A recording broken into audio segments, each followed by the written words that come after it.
Welcome to the 108 podcast, starring the drunk uncles of White Sox Twitter. He owns more designer cats than rolls of duct tape. Beef Loaf. A cigarette-smoking, cargo short-wearing, new father of the millennia, My Sock Summer. And your host. He'll give you the shirt off his back, or at least sell it to you, Chorizy E.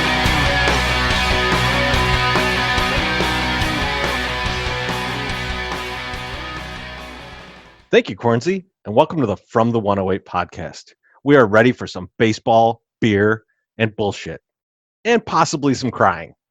Remember the drinking rules. If Beef Loaf says allegedly or says opt out, you drink. If My Sock Summer can't pronounce a name or mentions his time on the West Coast, you drink.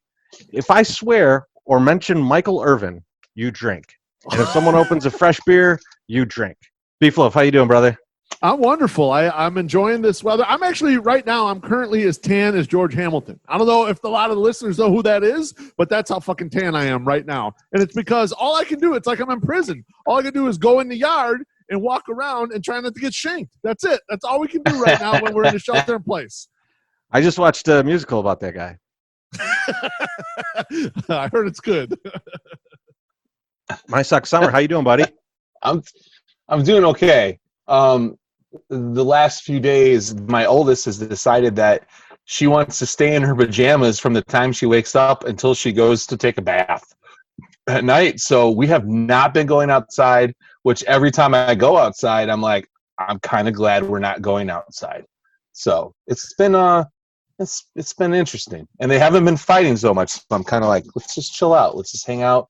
But I have been eating a lot of 5 milligram gummies. So is it really your daughter that doesn't want to get out of her pajamas, or is it possibly My Sock Summer who doesn't want to get out of his pajamas and just wants to eat gummies all day? No, I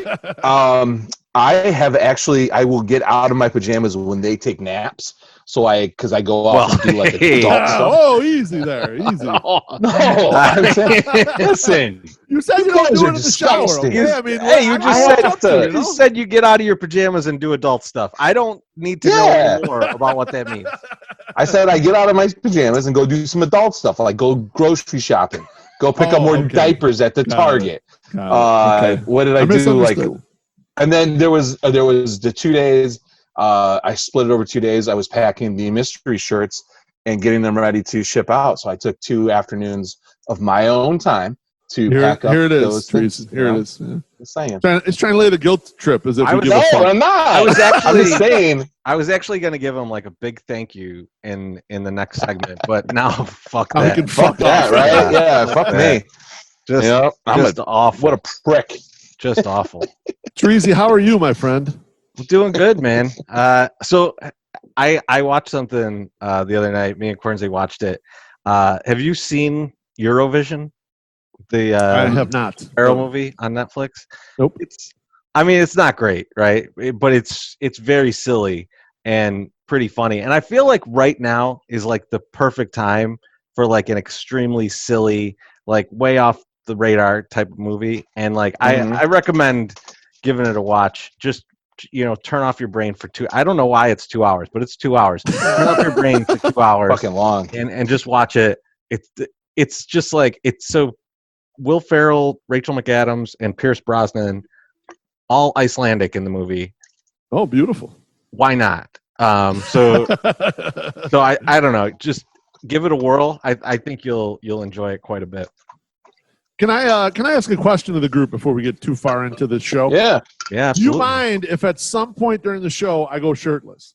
I don't care, because I might want to. I don't know. I'm kind of feeling it. I don't know. Feeling sweaty, or do you feel? No, I don't feel sweaty. I just feel like I don't want to have a shirt on. So I might at some point during the show, if you see me take my headphones off and then derobe, just don't be distracted by it. That's just me being me. Okay. I don't know. How long have you been drinking, and what have you been drinking? Because I want to know what I should be drinking to want to be disrobe in front of my brother and a friend. It's not alcohol based, and we do plenty of shows where I have no shirt on. So I don't know why that would make you extra uncomfortable. I just wanted you to not be shocked while I was doing it while we're going. Yeah, we don't normally do the podcast without shirts. There's no visual joke for that one. I mean, occasionally. That's just like Sometimes. excessively horny, only for me and a guy that you're related to. Like it's like going into your walking around your parents' house with no pants or some shit. Like I don't know. It just seems really, really, I'll be really honest with horny. you, I've done 1-3 things without a shirt, and it was when we had White Sox Sal on. Because fuck you, Sal. How about that? That bastard. He's probably crying right now because of all the situation that's been going on. Feel bad. Well, before we get to crying, let me talk about something that's very positive. And a big thank you to everyone who purchased one. We did the mystery shirt, and I hope people enjoyed them. It's our friend Zach's design that you probably have seen us wear over time, and people would always go, "Where do you get that New Sox Order shirt?" And we would always be like, we can't sell these, dude. We can't do this. But we figured since we weren't going to show the shirt, and since it was just going to be, straight for charity, and we would just send them out, that this would be a good opportunity to do that shirt. And a bunch of you bought it, and I couldn't be more happy about the results of that. And really, My Sox Summer, big thank you to you, because you did run the whole thing, and then you did the heavy lifting. You did all the work there. We just, I clicked the retweet button a few times. A lot of work for me because I'm really lazy, but overall, I really appreciate you doing that. And so let the people out there know. After the shirt expenses and the shipping and everything, we did clear about $540. And actually, it's more than that. Okay. It's more than that. Oh, nice. Because I had some that were not shipped and were not ordered through the website. So I made sure that I made Mr. Han and Wally donate $20 a shirt too. So we're over $600. So okay, so that blows the whole thing I was just gonna say. Sorry, dude. So I'm retracting sorry. your thank you. But what we're doing, so actually that did not happen. It's $540. So we'll have to pick another charity. But so what we decided to do was we did 5 charities. $108 each we'll be donating to. So that's Tim Anderson's League of Leaders, Chance the Rapper's Social Works, the Carol Roberts Center, Chicago Cares, and My Block, My Hood, My City. They will all be getting $108 from us. And now we're going to have a 6th because it sounds like we got a few extra bucks there, and we'll get some money to a 6th charity, which is awesome. And soon, not immediately, but soon in the near future, we will have another mystery shirt for you, and it's the one that I've been waiting for personally. So I want to own this one, so I'm excited about doing it. Let's get in to baseball, and it's crazy that we're actually finally talking about baseball.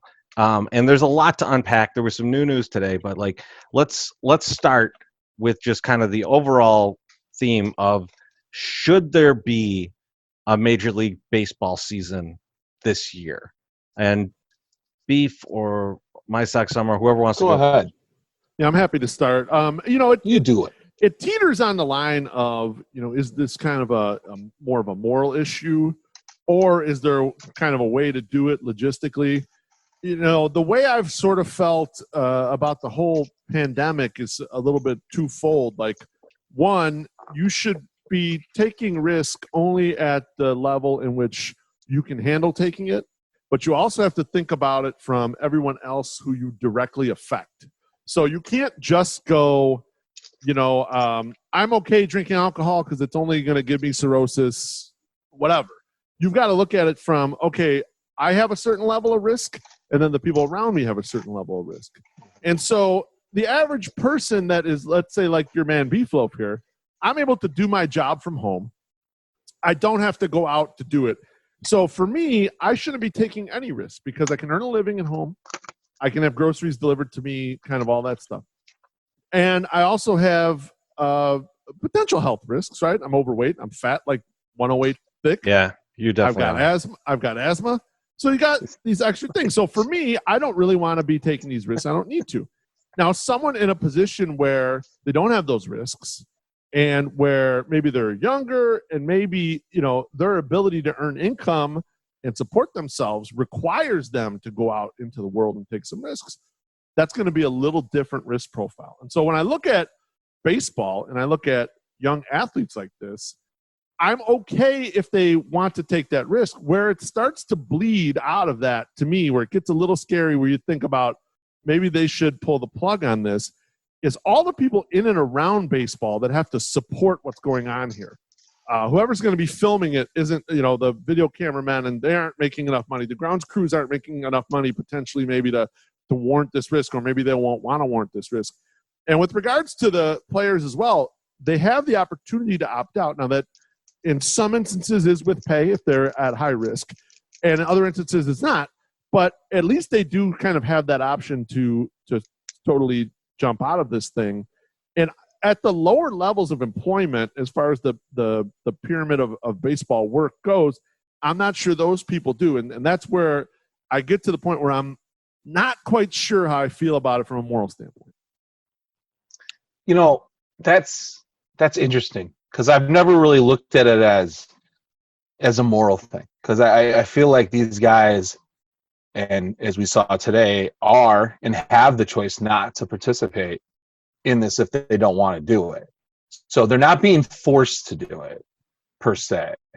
And I think I guess the way I would look at it more like for moral reasons would be if they were forced that they had to do it. And I don't know if they're like, I don't know. I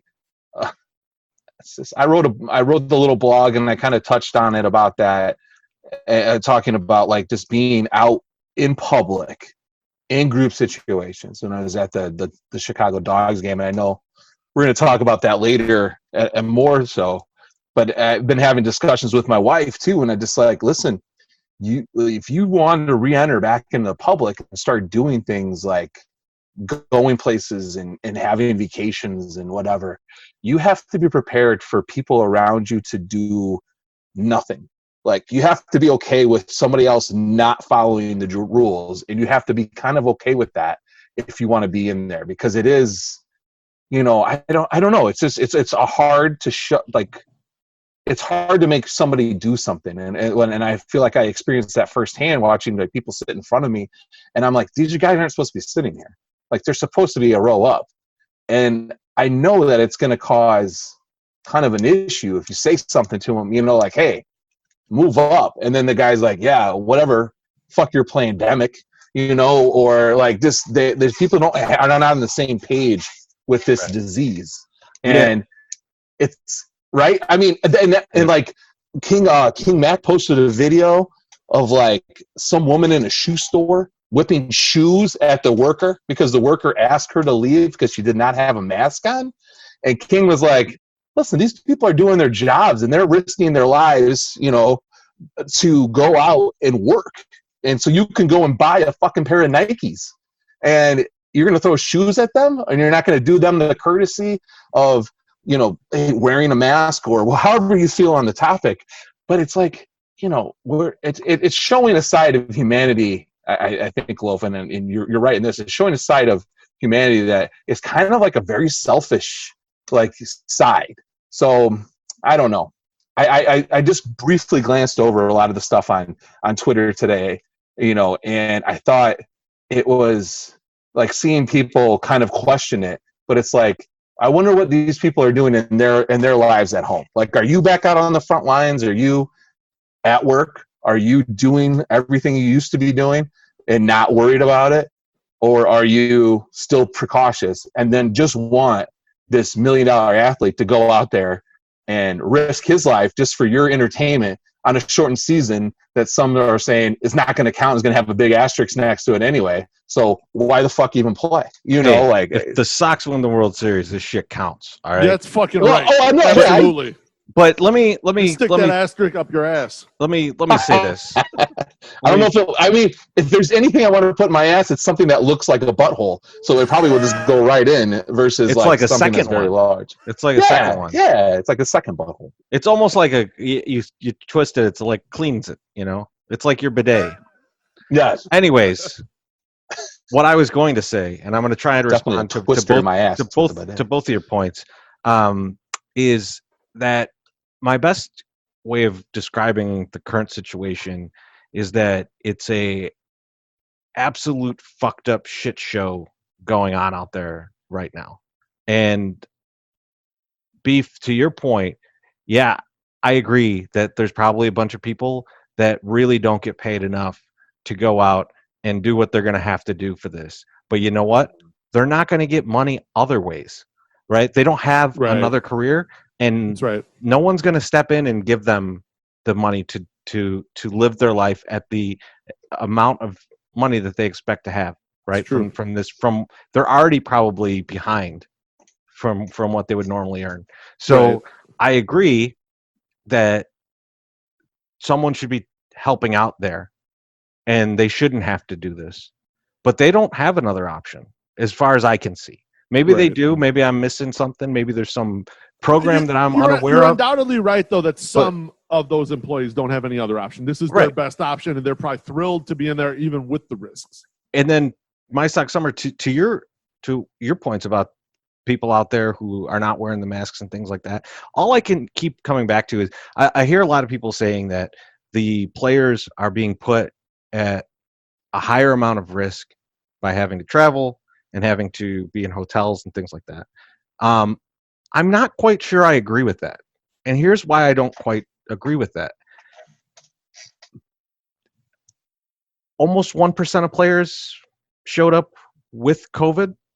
Is that right? I mean, like 80 something right. out of I think I saw like I think I saw all in like 1.7%, but that included staff, so I don't know how that breaks down. But that's right now. That's right now. We've had this pandemic for 7 months. So I'd be very shocked if they all just got it right now. So there's tons of people there that have gotten it over that time, I would guess, based on that sample size, right? So I don't know that they're doing all the things that they should be to stay safe outside of the team. So being on the team and having people there who are medical professionals all the time and being tested a lot more and having the pressure of your teammates to tell you should wear a mask, right? Yeah, the peer pressure. Think back to and I was looking up some old teams, so I happened upon this one. Think back to Aubrey Huff on the Giants. Do you think Juan Uribe wouldn't hit him with a bat if he walked in with no fucking mask on? Like, if you're a millionaire and you're 20-something years old, you're running your crew. If you say we're not wearing masks, no one's wearing masks. If you're a 22-year-old and you're a millionaire and you come into the clubhouse and your manager says, put on a fucking mask or you're sitting on the bench, you're probably going to put on a mask. Or a team leader says that shit to you. Jose Abreu tells you, put on a mask, idiot. You put on that mask. Right. And so I think it sounds weird, but they may actually benefit from being in this team environment. And then, the hotels and the air travel and things, they're not doing air travel and hotels like we do, right? Like, there's not a hotel out there that wants to be the hotel where that outbreak happened for. Right. So they're going to be extra cautious. That's a disaster. A lot of the flights that they're going to take, probably all of the flights that they're going to take, are chartered flights. So it's just the same people that you've been around all this time anyways, plus a pilot who I guarantee they're going to test and make sure that this person's healthy. So, like, I think there is risk. Don't get me wrong.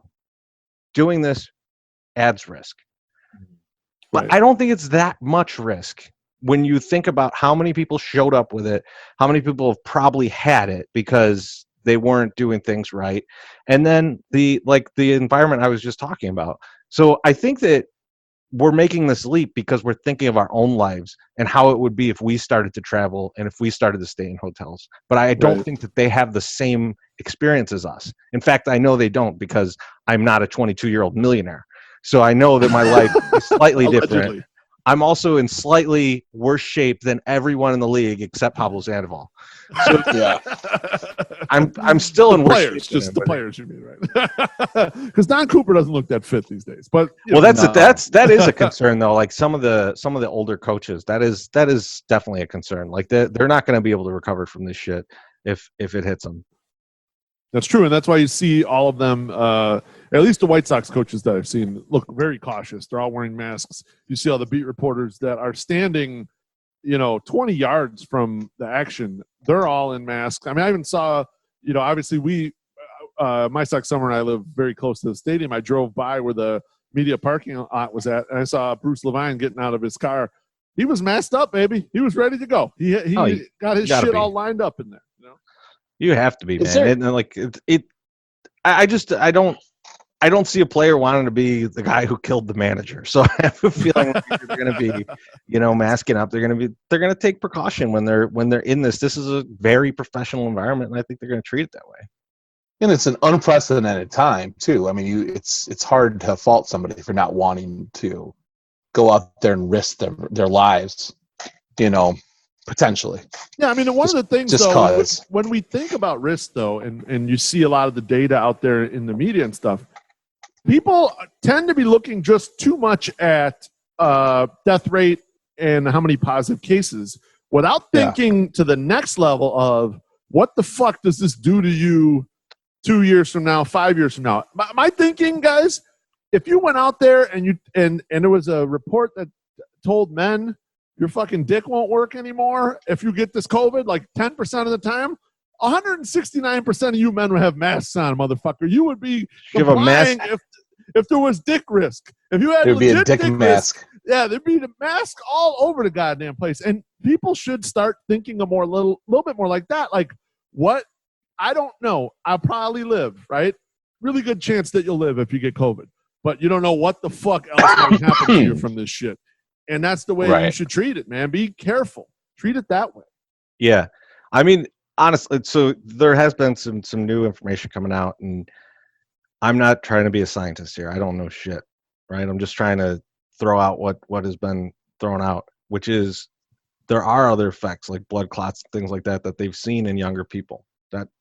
That exists. It's not, that happens. So, and to think that wouldn't happen to Major League Baseball players is a little silly, because we've seen that happen to college football players over the years, and in other sports we've seen young guys get things like that. So that's not ridiculous. But I agree with you, Beef. Like if you put that on, if you put that spin on it, like if you put, hey, your dick's not going to work anymore, everyone would be like fucking Dustin Hoffman in Outbreak. Like that's what everyone would wear all the time. Like, it would be like, oh yeah, the Sox Stadium's open. It's yellow suit night. Bring your hazmat suit. Be Walter White. You'd be like Frank Drebin in The Naked Gun when he was having sex with the full shit, body condom. That's how people would be. They'd walk in there fully fucking protected, man. They got to protect their joint. That's how I walk out of the house. Now we got to address the 800-pound gorilla in the room. One of our own. Oh, as I said, that's not nice. Not really a nice way to say that. And the way you're sitting too is you're like perfectly leaned back, like a weird POV. I could see your third underbelly when you laid back perfectly. No, you did not. That's a lie. Skin, just your shirt over your shirt. It looked. No, you looked fine. You looked like a famous. It's a famous picture. Chris Christie sitting on the beach. That's kind of. You didn't have the same fupa though. So oh man. 800-pound gorilla in the room though is Michael Kopech has opted out. Right. And so he's not the first famous player to opt out. Actually, earlier today, Buster Posey opted out. So a really big name player. And he explained his situation in detail. Michael Kopech has not. He doesn't owe anyone that explanation either. It's his choice to opt out, obviously. Mm-hmm. What do you guys think of this? Teresi, what do you think of Michael Kopech opting out? If he's uncomfortable or if he's worried about a family member, like absolutely don't play. Like there's no reason to take that risk if you don't feel comfortable taking that risk. Like I would never tell anyone to do that. I mean, there's Beef. There's plenty of times that I have known I'm going to see you in the next week or so, and I'm like, I'm just going to skip that, that trip to the store or this somewhere, because I know that I appreciate that you have a lot more risk in this kind of situation. Mm-hmm. And so I'm gonna guess that it's someone close to him or possibly him. I mean, I don't have his medical records, nor should I. Right. And so maybe he has a condition. Maybe someone close to him does. People have thrown out that maybe his wife is pregnant. But you know what? Anything, any reason that he feels that he shouldn't play is good enough for me. Like I don't fucking judge him one bit for it. I'm upset as a fan that I won't get to see him. Yeah. Right. That I won't get to see him play, and that he won't, at least in the immediate future, fulfill the potential that I think a lot of us believe he has. Mm-hmm. That's disappointing to me. Mm-hmm.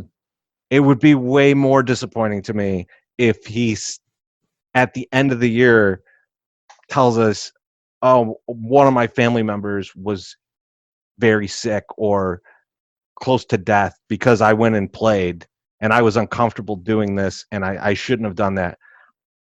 That would feel way worse to me than knowing that I'm not going to watch him play this year. So I'd rather have no regrets. Yeah, definitely no regrets.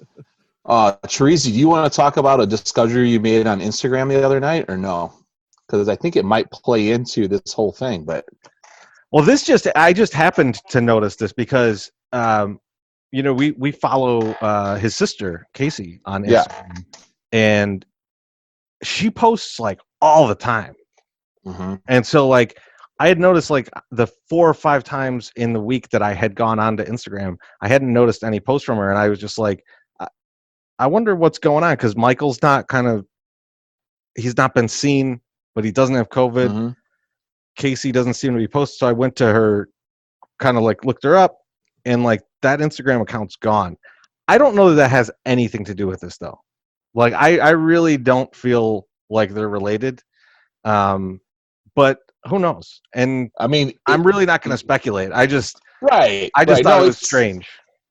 It's not a speculation. I mean, I'm not saying, oh, hey, you should. This is definitely what the deal is. I just thought it was peculiar that went down probably in the same time frame that now we have him not coming to pitch, and maybe maybe this is totally unrelated. It could be related in the opposite direction. It could be that a bunch of people were asking her, where the fuck's your brother? What's wrong with this pussy? Because you see some of that reaction today. Yes. And so maybe she got a whole bunch of that and she was like, fuck this, I don't need to be on here. Which, again, I would understand. That's and I think that's something that I think we've talked about before too, that people forget that these guys are players. They're people. And they're not just athletes out there for our fucking amusement. They're not clowns. They have feelings, they have wants, they have thoughts and opinions, and they can do what they want to do. And I'm fine with them not playing. That's okay. I just wish that I feel bad because I wish he was playing. I know is the competitor and a kid that's probably been a competitor his whole life. He wants to come out and show everybody that he can still smoke a baseball. He wants to go out there and just destroy people at the plate. That want to compete has to be huge within him. And for him to not want to do this means there's something else is going on. It has to be. So I would think.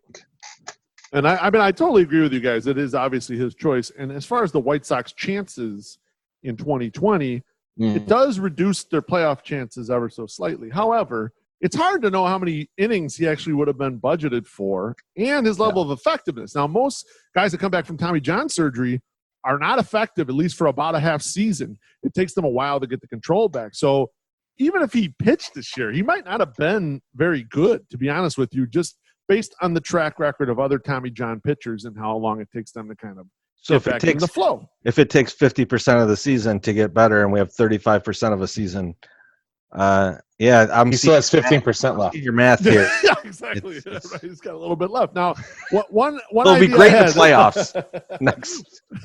Now, while we're on the topic of should baseball happen and opt-outs and stuff, and it kind of lines up. I had this idea before Kopech opted out, but now it works even better. So to even the playing field, I'd like for us as a group to pick one player from each of the AL Central teams we want to opt the fuck out to help the White Sox. Who do we got from each team? Well, so Michael Pineda's already opted out, right? Because he's suspended. So that's helpful. But we get a bonus one. We get another one. We take another one. Who do we want to take on the Twins? Oh, man. I mean, initially my first thought was Berrios, but you're not going to get Berrios all the time. I'm not quite afraid of him either. Yeah. So I think it's got to be someone else. I think he's a lot of hype, to be totally honest with you, Beef.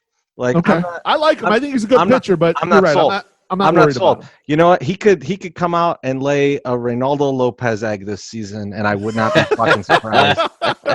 Bullshit. That's why I'll take that bet. That's why I didn't pick him in our son draft. of a bitch. How dare you bring that up? Just because I got the Twins and the Cubs in that draft, I'm gonna smoke you fools. Oh man. So you talking about your gambling draft? Yeah, the one where we excluded you. That's fine. The Twins. I don't know that shit. So you know who I'm gonna take, and I don't think he's their best player by any means, but I feel like he's gonna crush us this year, and that's Miguel Sano. I don't like that he's gonna be at first base, not having to move, and then he's basically becoming a DH. He's on his way to DH-dom, and I think that's going to really kind of unleash his power, and he's just going to be hitting line drive home runs against the Sox, and I have no interest in it. So I hope he opts out. MSS, you okay with that, or you want someone else? You want Nelson Cruz? You want No, you know what? I'm going through their roster because I'm like, I should make sure. And I had just looked at Miguel Sano, and he's the same size as me. And I'm sure we've talked about this before. A big boy. But he's 6'4", 272, and that's his listed weight. So he's definitely probably 300. And that's insanity that this man can move like he moves. Because didn't he get an inside the park home run? Yeah, the guy should be a defensive tackle in the NFL. But he's out there smashing baseballs. Huge. You know? Fucking great. But with that kind of size, you might want to opt out. You might want to opt. You might not want to play. Okay. I thought Byron Buxton is 6'2" and 190 pounds. So he's 100 different pounds. Possibly the greatest defender of this era. Buxton's a good ball player, but he's going to fall and hurt himself anyway. So we'll stick with Sano there. Let's go with the Indians. Let's go with Sano. Wait. He's big. Beef, you didn't want like Kepler or anyone? I thought you were going to I like Sano. The only other thought I had was Nelson Cruz. Because Nelson Cruz fucking kills the White Sox. Well, I thought maybe him, but he's in the age range that's very susceptible, so that's fine. He's 3 years younger than me. I got it. We're just gonna. He's gonna die. We gotta take our chances. Okay, so we'll go with the Indians next. Who you guys got? It's in a bad way. Everyone. Frankie Lindor, right? Yeah, it's got to be. It's got to be Lindor. Yeah. Okay, we want Lindor to opt out. Lindor's gone. What? Although maybe not. Clevenger. Yeah, I'm thinking like Clevenger or Bieber. To really undercut him, right? Because I think the offense stinks anyway, right? If Lindor opted out, they'd trade him. That's true. That's a good call. And then they'd fill in more players. If Bieber opts out, they're not going to trade him. They're not trading him. They just lose him. Yeah. But they might okay, now we're not really going to go for it. We're going to. But the important thing is, I took the Indians in the second round of that draft that we did. Yeah. So they're going to be terrible. So we just bank on. Got to worry about it. 14, 15 total wins this season. I mean, that's easy. Bet the under on Rivers. You're good. Okay, sounds good. All right, so we'll go with Shane Bieber there. All right, how about the Royals? Who you got? Who you want to opt out? To help the White Sox. So the big question here is really when you think about it, who is on the Royals? Yeah, I have no idea. It's a tough. I'll go. Is there a Mondesi on that team? Adalberto Mondesi is the shortstop. We'll opt him out because obviously I'm not scared of anything they have over there. Can we opt out Bruce Chen? I know he's not on the team anymore. Him and Mike Sweeney are gone. They opted out of this season. And finally, I'm looking on that team. I'm not seeing. You got nobody there, right? You're like, who is this? The Tigers is looking. He's like, what sport is this? Well, I know. I see Alex Gordon, and I'm like, that's not the Alex Gordon I know. Oh, it is. Then, it still is. Yeah, it's still old, man. Yeah, he's old. Oh man, He's And old then- as fuck now. Joe Louis when he fought Rocky Marciano. Ali. Yeah, and I know Jake Junis, and that's only because he was in the town next over.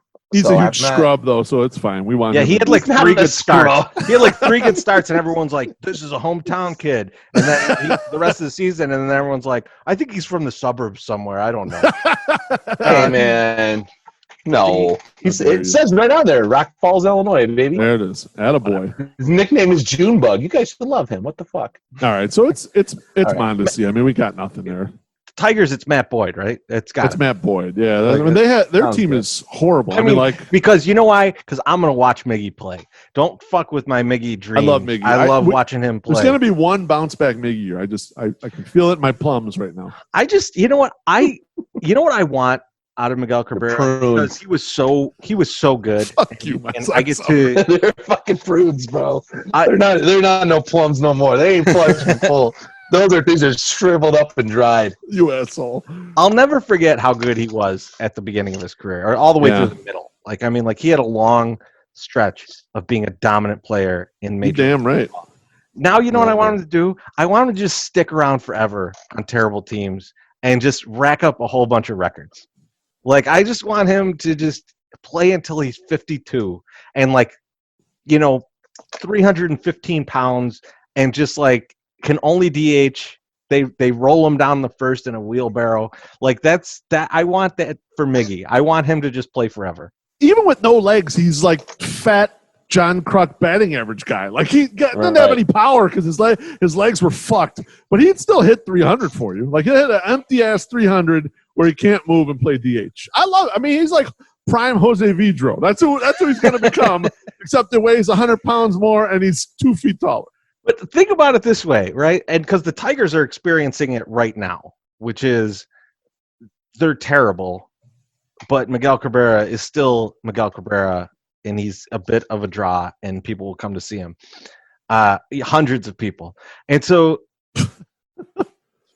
there's going to be a team that's rebuilding, and why not have Miguel Cabrera be your DH, right? I mean, like, that's going to Absolutely. happen. Like, it's absolutely going to happen, especially if they go, like, DH across the whole league, which they're gonna. Like, I know a lot of you National League fans are like, let's keep the purity of the game after this season, and we're gonna get the DH out. The DH is in. It's what they needed this. This was what they were waiting for. This is just like everyone who's made an adjustment to the way that things are in their business for this pandemic. They're Yep. keeping it. Yeah, They're it's keeping staying. these things. Right, they're not getting rid of these. Mhm. This stuff's here Right. to stay, and so is the DH. This was just the excuse they needed to say the DH is everywhere because they've wanted it for fucking ever. Right. And now the Marlins, who are going to be terrible forever, because that is just their lot in the league now. I'm sorry, that's just going to keep going like that. Miguel Cabrera will be DHing for the Marlins for like the next 15 years after To he's finish done with off the his career, right? The nice thing about when you bring in an old Miguel Cabrera is that he can show all the young players how to drink too much and then how to get punched in the face by Avi Garcia when he's defending a cuck situation. Now, those are vital skills for a big league ball player. I mean, a lot of people, it takes years to understand all that, but Mickey can teach them that shit right out of the gate. So I think he'd be a great mentor for any young team. Jesus, Oh my god. man. You know what's funny? I don't know if you guys watched any of Barstool or listened to any of Barstool. I think it was today with Eddie talking about staking out a buddy's girlfriend because he thought she was cheating on him, and then No. found out she was. Like, that is also defending a cuck situation. I hope Eddie didn't get punched in the face. I just hope for him. But I didn't know how much of this was going on in the world. I think What do you think, man? Apparently. just another thing that Eddie Barstool and Miguel Cabrera have in common.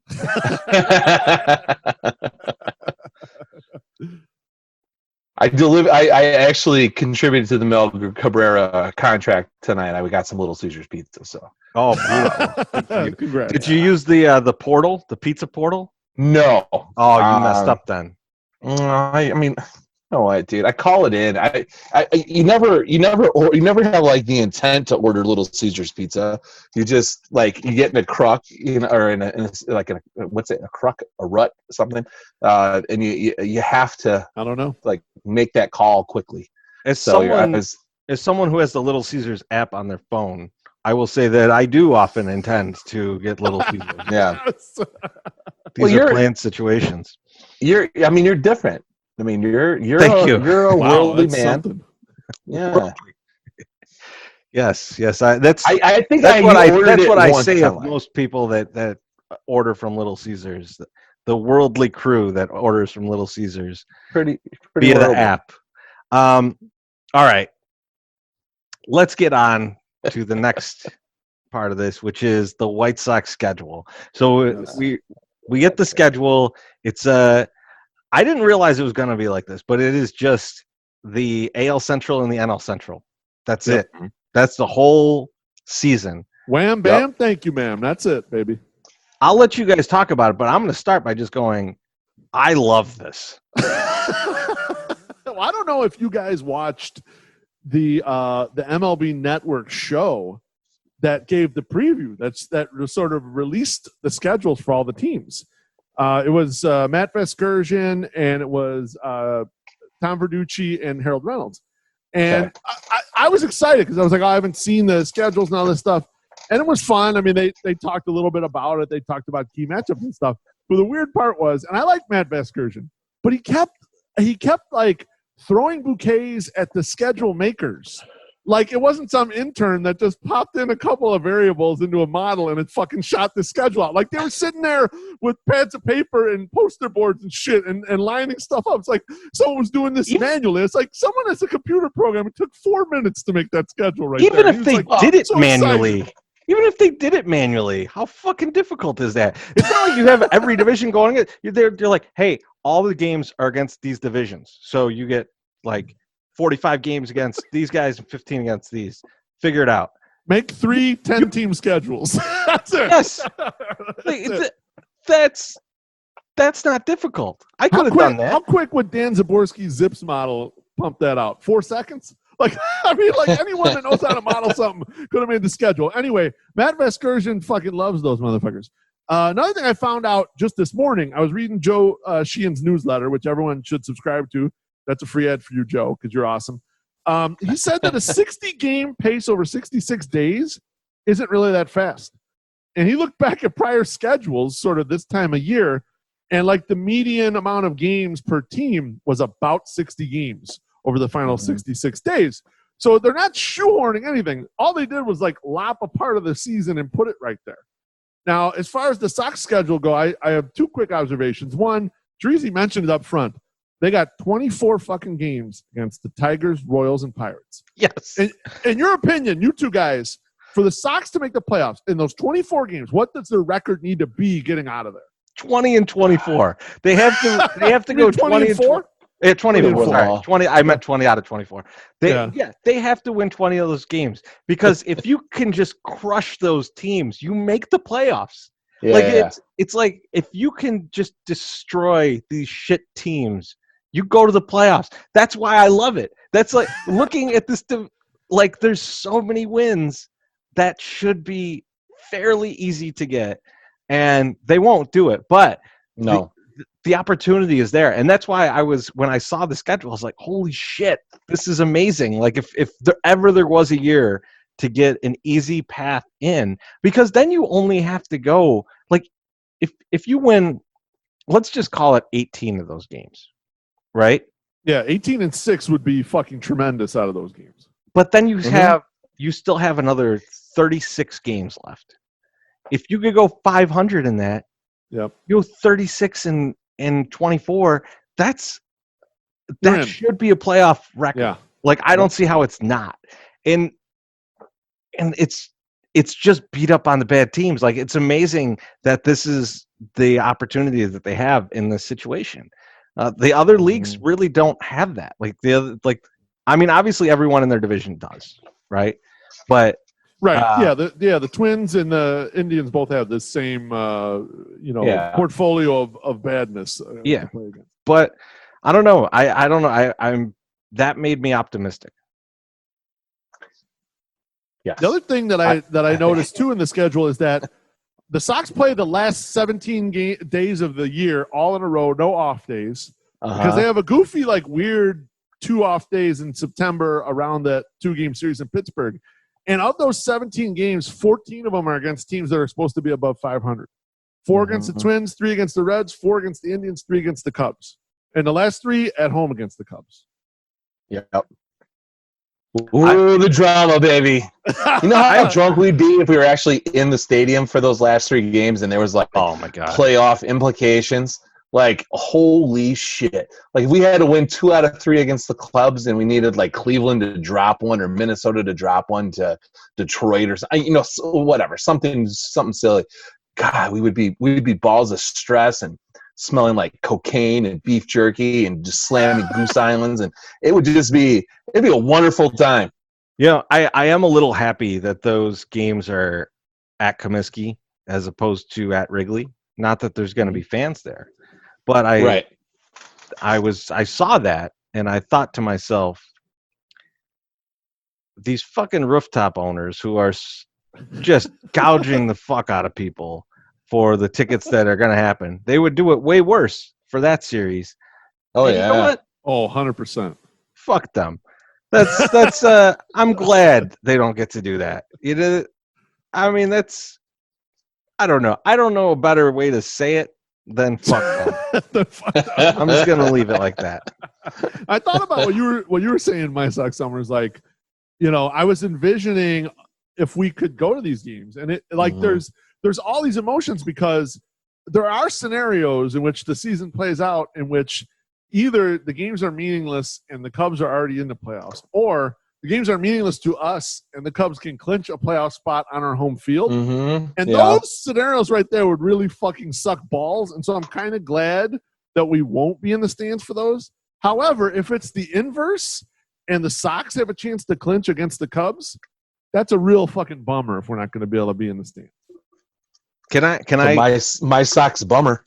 Can I give you a scenario that I would like to see in those last 3 games? Let's hear it. My dream scenario is that the White Sox are already in because they've wiped the Pirates and the Royals and the Tigers as we 20 and 4 against those. They're teams. 20 and 4 and 24 and 24.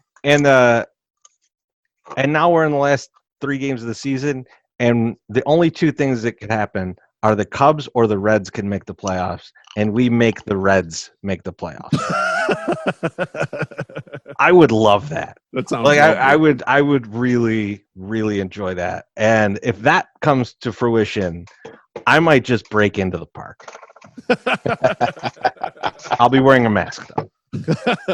Hey man, we know people. I think we could probably get in there if we wanted to go. I definitely need to wear a mask if I'm going to break into the park. Oh, there's no question. You don't want to be seen, baby. Not my 108 mask. No, probably not that. It might be easy Hey, to catch you that way. Stop. So, oh shit, it's not the asthmatic one, but it is the old one. It's the way older one. He's way more at risk. He's 70. So with the shortened season, let's talk about some of the possible strategies that the Sox could employ in this kind of weird season. And now one that I threw out not too long ago was a 6-man rotation. That kind of got fucked up a little bit today if you've heard the news or if you listen to the first hour of this podcast. But I don't know that it totally if you're just joining us right now. Why the fuck did you skip this far ahead? I don't know that it totally did, but I'm going to go a little bit. Those assholes are talking about the COVID. I don't want to hear that. I'm going to go a little bit different direction here. But you're going to love this. Okay, beautiful.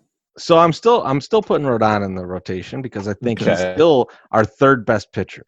I think you should. I agree with that. Roster. Yep. Yeah. And I'm also putting Gio Gonzalez in this because I think his shoulder hurts just a little bit enough that he's going to be okay to pitch. You know who else I'm putting in there? Who's that? No one. I'm going 4-man. Okay. Because I think these son are of a bitch. These are your 4 best pitchers. And Cease and Lopez, if needed, they're there. Come off the bench. They could either be in relief, or if we need a spot start, they can do that. But as I put at the front of that article about the 6-man, like the 4-man rotation is the more tempting option here because you get to turn over your best pitchers more often. You get to pull the CC Sabathia of the the 2008 Brewers, where Ned Yost pitched him like every fucking day. Yeah, I was at his only loss in the entire second half of the season. It was at Wrigley Field. Like 12-1 in the second half, and he had one loss, and it was at Wrigley Field. I was there. No, you're calling it the second half. Well, it was like that's from the trade deadline. It's not the second half of the season. It was like 2 months. Yeah. That's August and September is what you called the last half. But that's kind of what I would go with because one, Gio Gonzalez is not on this roster next year. So if we burn out his arm, I'm not too concerned. Right. Dallas Keuchel's kind of a beast. I'm not really concerned about him wearing out. And he's good. He's your second best pitcher. Lucas Giolito, it's a shortened season. He's your ace. And then Rodon, I don't know, man. Like if he's healthy, work him for this short period of time. Let him get through those, and see what happens with that rotation. Now, this doesn't mean I hate Dylan Cease or Reynaldo Lopez, but both of those guys throw really fucking hard. So I bet we could find reasons to put them in different spots. So I fucking love the 4-man rotation idea. However, here's my thought. I think you're screwing this up in one spot here. All right. With Gio Gonzalez. And here's why. If you're going to go 4-man, you're really trying to ramp up the variance. You're trying to increase the volatility and say, look, we're going to try to shoot the moon here. I think you got to start Dylan Cease. And I'm not a big fan of Dylan Cease. You're not a big fan of Dylan Cease. But which one of the 3 remaining starters, you assume Giolito, Keuchel, and Rodon are your 3 starters for sure, because I think we both agree Rodon's the top 3 starter on this team. Of the last 3 guys, Cease, Gio Gonzalez, and Lopez, which one of them has like the highest absolute upside? To me, it's Cease, and he also has the highest failure rate. But you only get to keep when it succeeds, kind of thing. So I would put him in there. And the reason why I do this, I agree with this strategy is a lot of the teams are going to go with the whole bullpen thing that Tampa does, where they have a bunch of guys that throw 99 on the black and they kick your ass. I think a lot of teams are going to try that. The Sox don't have those guys. You got Aaron Bummer. No. Yeah. You got maybe Cishek is a good reliever too, but the rest of the bullpen's way unproven. So what I would do is I'd piggyback Gio Gonzalez on Cease. I'd piggyback Lopez on Rodon. I'd take care of the fact that maybe some days those guys only throw 3 innings, and I'd plop them right on top. Let's go for the sprint, baby. So I would normally agree with you. If we were doing a regular season against all the teams in the big leagues, I would agree with you. But the difference is, and the reason that Gonzalez is more valuable in this season than in another season is because these Central Division parks are home run parks for the most part. KC's probably not. That's probably like your one, and maybe Detroit a little bit. There's certain fields it's not. But for the general 2 leagues, the Central in each league, there's a lot of home run parks there, and Gio's going to keep it on the ground. Cease is going to get a lot of balls in the air. Now, he might get more strikeouts, but he's going to put a lot of balls in flight. And, I don't want to see him in Wrigley or in Cincy on a day when the wind's blowing out. I mean, he doesn't last an inning. And that's my reason for Gio being in there. Yeah, sorry. No, you're fine. I just think that's unfair because I feel like Dylan Cease, normally wouldn't have been up last year had Kopech been healthy, right? Like he was thrust into a situation that he probably wasn't ready for, but they did it. Now, this is where we're going to have to take a moment and pray to the baseball gods who have been not the most forgiving to White Sox fans over the years, especially dealing with Michael Kopech. But let's hope that his sophomore season Dylan Cease does not come out and lay a Carson Fulmer and just suck up all over the place and be given. I mean, I'll be okay with Cease getting a little bit more opportunity to prove himself. But I mean, if they give him as much opportunity as they've given Carson Fulmer, then we're probably going to be okay, and we'll know if Dylan Cease is a total pile or not. I don't know. I saw him dunking a basketball. I feel like if you can dunk, all things are still possible. So I think he could come out and just rip it up. You know, like that's a good call on that dunk. But let me ask you this, MSS.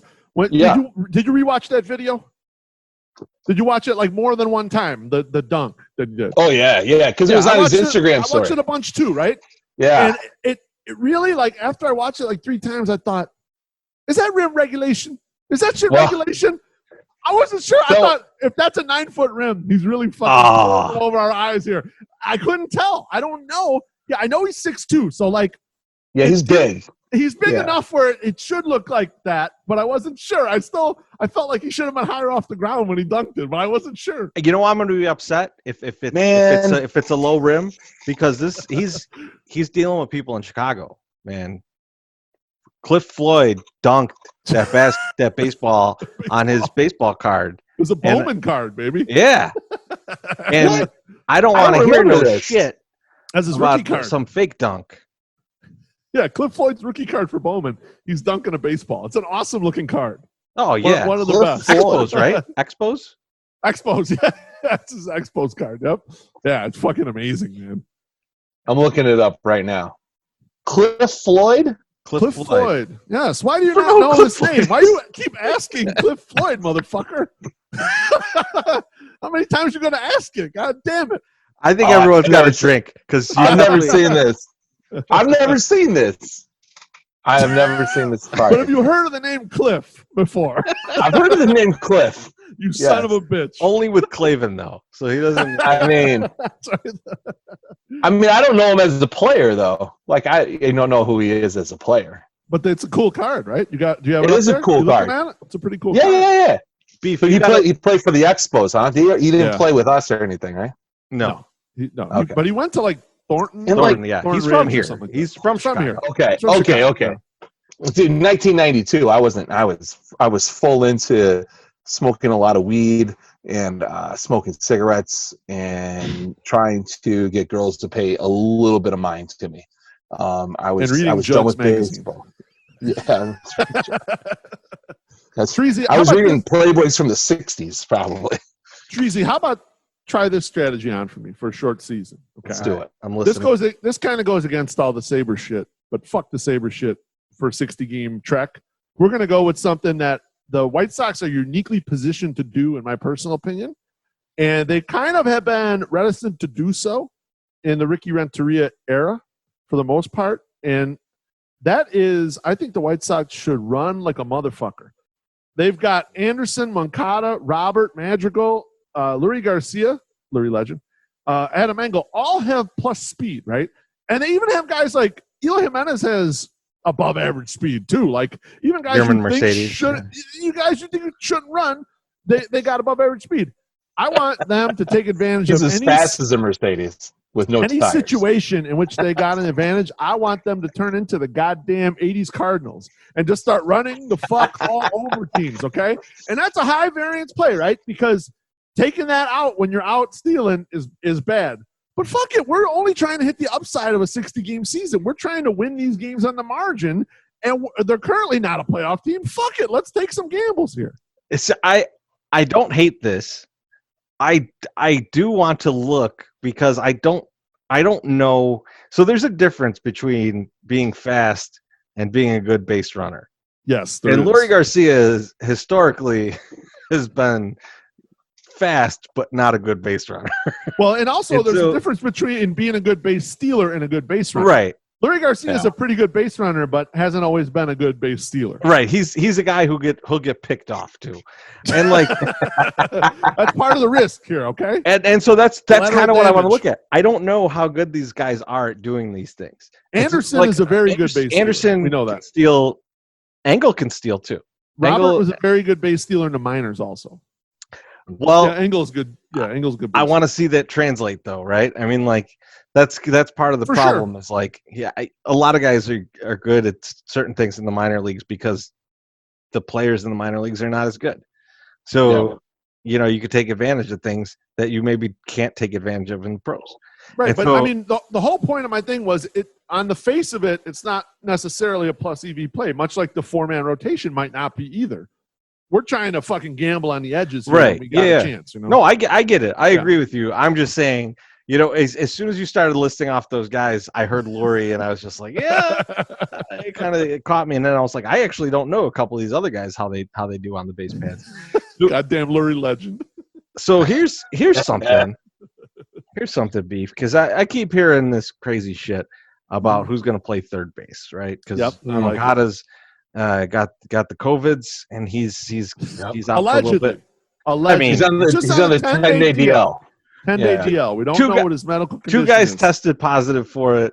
2 guys are on the DL. I think I'm not that great at addition. I thought you weren't into speculating, Chirizi. Now you're speculating all over the fucking place. He was half speculator. I don't know why this is this, but that I know. What the guy got. The guy could have goddamn drippy dick, all right? Let's not speculate on what he's got. Okay? That's exactly where I was going. I'm less a speculator as I'm an old prospector. It's more like Gus Chiggins. But so there's talk about who's going to play third, and there was like Andrew Vaughn playing there, and I thought to myself, is it easier to teach Andrew Vaughn how to play third base or right field? Because I feel like he could play right field. Like I feel like you could teach him to do that.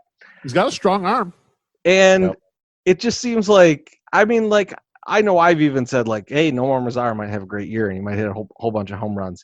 Yeah, I'd feel pretty good having Vaughn out there if he can reasonably play the position. Now, this is a lot of pressure on Luis Robert because he's got Eloy on the other side. We're only talking about this 60-game sprint, all right? We're just trying to get there. I don't know. I kind of like an idea of like going like, let's just fucking go with Vaughn out there, or that could be the platoon. Yeah. What I like is I like this idea that you're just throwing Andrew Vaughn in right field, a position he's never played, and also he's never even played in AA. Well, you poo-pooed my fucking idea about stealing some bases with actual major league players. You son of a bitch! How dare you? Who's gonna play third base for a few days? Lurie Garcia before Moncada comes back, and he's gonna get picked off 7 times. I feel like we don't want to put somebody. As many years as I've been watching this team, I've seen very few successful third basemen for the White Sox. It's a place that the White Sox put people at, and then they get killed, and then you never see that person back again. Sorry, what era of time is this? Well, I mean, most recently has been probably the worst part, right? Sure. Most recently has been. But you did post Joe Creedy. I was going to say, you did get to see Creedy and you did get to see Ventura in your lifetime. That's okay. Yes, I did see 2. Okay. And the combined, how many years do you think Ventura and Creedy played for the Sox? Oh, man, I don't know. 10. But you know what I'm saying. 15, so it's not like 12. Yeah, something like that. Could be a fourth of the time that I've been watching the White Sox. Right. It's just kind of like it's not very rare. Just the last 10 years have been so good. I'm with you. I feel like it's going to be a very bad thing to take somebody off of a position where they're actually succeeding, especially with the White Sox, when it's like, oh, hey, we finally got somebody that can play the fucking position here. Let's just keep him there. Let's not fucking move him. Leave him there. I'm not taking anyone off a position. Yes, you are. No, you're saying to put Vaughn there. No, I'm saying put Vaughn in right field. Moncada could play third base. Okay. Oh, okay. Yeah. You're saying I don't Vaughn like right that field. either, though. But Vaughn, the reason I don't like, I do like it because he's ugly, and that way he'll make us look much better in the 108. So we have that going for us. But the team is too good looking. You're right. My Sox summer. Looking of a team right now. My Sox summer. You brought it up the other day. Yeah. We're talking short season strategies. Tell us who should be in right field. I think you know who should be in right field. Well, I know who should be there. But should he's we get? not. Is he not on any team right now? Is he? He's not on any team. He's not. I mean, it's everybody's friend. Yes, Val Puig. That's who we need. I mean, why is he not there now? I mean, if we knew that Yoan Moncada was going to catch the gonorrhea or the clap or whatever the fuck he's got, we should have definitely overpaid for Puig. What does it matter? Sure, you can still do it. You can still. We can get Puig probably right now for 3 cases of White Sox Golden Ale and like maybe like 4 Jose Abreu Silver Slugger bobbleheads. And they might have a bat, they might not. Like I don't even think you need to go top off. I think he would come in with like maybe some like some creative bargaining. So I think, yeah. Why don't we have him? Why doesn't anybody have him? Why is he not signed? You know why? I'll lay it on you guys. Does he have the COVID? He licks the bat. He's a huge COVID. Oh, I didn't think about that. Jesus. You can't be doing that shit in this era, you know? God damn. Oh, man. That's more licking, Yasiel. He's gonna have he's gonna have a mask with a little slit so that he could lick his bat. Like I can't have that. You know, Yasiel's going to show up to camp with a mask with like a fake like tongue coming off of it, like a Gene Simmons tongue, and be like, that would be funny. What? 100% Yasiel would be out there. This is too stupid, but I have to say it. What if he came up to bat with a dental dam so that he could?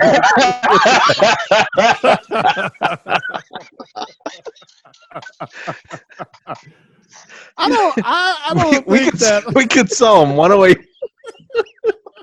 I don't think 108 He's going to call him out on strikes. As a catcher calling strikes, James McKeon's going to call his ass out to get him out of there.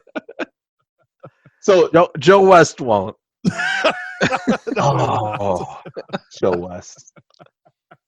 That's a whole different world. I don't know if I want to talk about Joe West. I mean, I love the Puig idea only because the Sox are so fucking paper thin at these positions. Yeah. The fact that Treasy's even mentioning putting Andrew Vaughn in right field shows you how fucking paper thin the whole outfield is. I mean, if anyone gets hurt, we're fucked. That's why I brought it up. Because there's not a backup. Yeah. Andrew don't you think that I would say my strategy my strategy in that whole regard would be like to stack the bats, like definitely, like you just want to outscore people, like it's not a marathon anymore, it's a sprint. So if you can just crush homers, what the fuck, let's do it. Let's do that strategy. It's not only a sprint, it's a sprint with an expanded roster. Yes, right. Why not add that guy? Well, for a little bit it's expanded, and then I wonder how lax the steroid testing is going to be. So maybe we could get on your guys' train and get some guys all fucking roided out and just be mashing balls like fucking McGuire and Sosa in that Long Gone Summer movie that we just watched. I mean, speaking of guys who have gotten in trouble for drugs and looking at the thinness at third where they're trying Andrew Vaughn and Yermin Mercedes, Treasy, my guy from last offseason, your guy too, Tim Beckham is still out there. Why don't you just sign that guy? Yeah, why don't you just sign that guy right now? I thought he got picked up. No, I'm pretty sure he's still a free agent, still sitting out there. Tim Beckham. They could use a third baseman, shortstop guy. They have if anything happens to the left side of the infield for any extended period of time, the Sox are toast.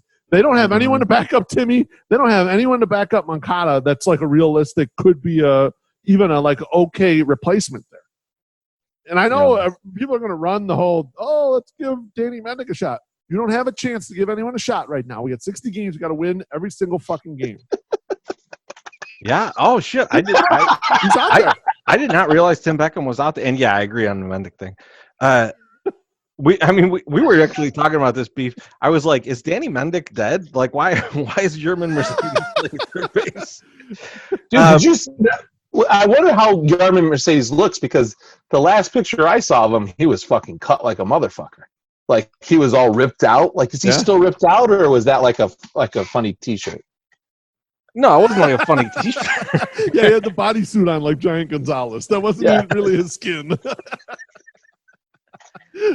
It was a funny T-shirt. You're right. I don't know. Has anybody seen him? I think he's like. Has there been a report on him at third base? Yoked like that. He made a nice play. He made a jumping catch, but okay. The thing is, the problem with being yoked is it doesn't necessarily mean you have any agility. You might just be big and thick. You have less agility. Well, yeah, coming from a guy who's yoked, you have less agility. And a lot of third base. How dare you? is reaction time and hand-eye coordination. Right. With a cannon for an arm. Like those are the things you need. Now the arm, I believe, is there. Otherwise, like he probably wouldn't have stuck as a catcher as long as he did because he's a terrible catcher. So there's got it's just a bat and an arm basically. So he is, and so a baby arm. Maybe. the thing is like, never mind. What is that reaction time like? What is that hand-eye coordination like? Because if it's really good, I'm surprised he's a bad catcher. And if it's really bad, it could be really bad at third base. Like that could be like, just balls getting hit off of the guy. Yeah. I remember your assessment of him when we were discussing him earlier in the like before when spring training was going on, before life ended as we know it. You had said the scouting report is that they finally put him at catcher because they had tried him at every other position and he had failed and he was unable to play any other position, and that catching was like the least opportunity for him to screw up. So that's why they put him there. And because his bat's that good, or was that good, Yeah, the guy can hit. It doesn't sound like anyone's disputing that he can hit. And all the goofy position shit has nothing to do with anything. It's just like if you play a game of lob at the field down the street, someone's got to play third. And right now, Moncada has the clap, and Chelsea Cuthbert is stuck in Nicaragua. So they don't even have a real third baseman. So anyone who wants to take a glove and get line shots hit at them can go and stand over there and bat. So that's why I think Yerman and I mean, they're playing lip service to like Andrew Vaughn. And I actually saw something from Joe McEwen saying they just like to move the first baseman to other positions to take ground balls so that they keep their feet active and they keep like they want to move instead of just being like real stable as like a first baseman would be. They want to keep them real active and keep them like seeing ground balls through perspectives. That's fine. That makes sense, actually. I don't think we're going to see I mean, I'd love it, but I don't think we're going to see Yerman Mercedes at third. I don't think we're going to see the great triumphant return of E5 at third. I think we're going to see either Moncada or some other utility players just sliding over there to third. Yeah, I mean, honestly, Moncada's going to be back. Like, I mean, I hope that way. Like, I don't see a way that's not the case. Otherwise, they would be putting guys there that they know are going to play opening day. Yeah. And try and do that. So I do think it'll be Moncada. Do we have any other strategies that we want to deploy in this, or can we get on to the next topic, which is White Sox season ticket holders? Oh, we're going to go right to that, eh? All of your season tickets are invalid for 2020. Invalid. I have the email up if you want me to read it. Yeah. You want me to read the email? Okay, so here's the email I received. It said, "Dear Beefloaf." Well, it didn't actually say Beefloaf, but you can imagine what it'd be like if it did. It said Mr. Loaf. Come on. Mr. Loaf Esquire. It says, "Dear Beefloaf, baseball's back. We're all excited for the return of the White Sox baseball with the season scheduled to start on July 24th. With the new schedule, your 2020 tickets, parking, and Huntington Bank Stadium Club passes are no longer valid. Boom, those are nuts. You'll receive a credit for your paid tickets, parking, and Huntington Bank Stadium Club passes, plus a 5% bonus credit for games originally scheduled for the 2020 season. The credit can be applied to any tickets and parking passes to a future regular season White Sox home game in 2020 in the event fans are able to attend, or 2021, excluding any home postseason games.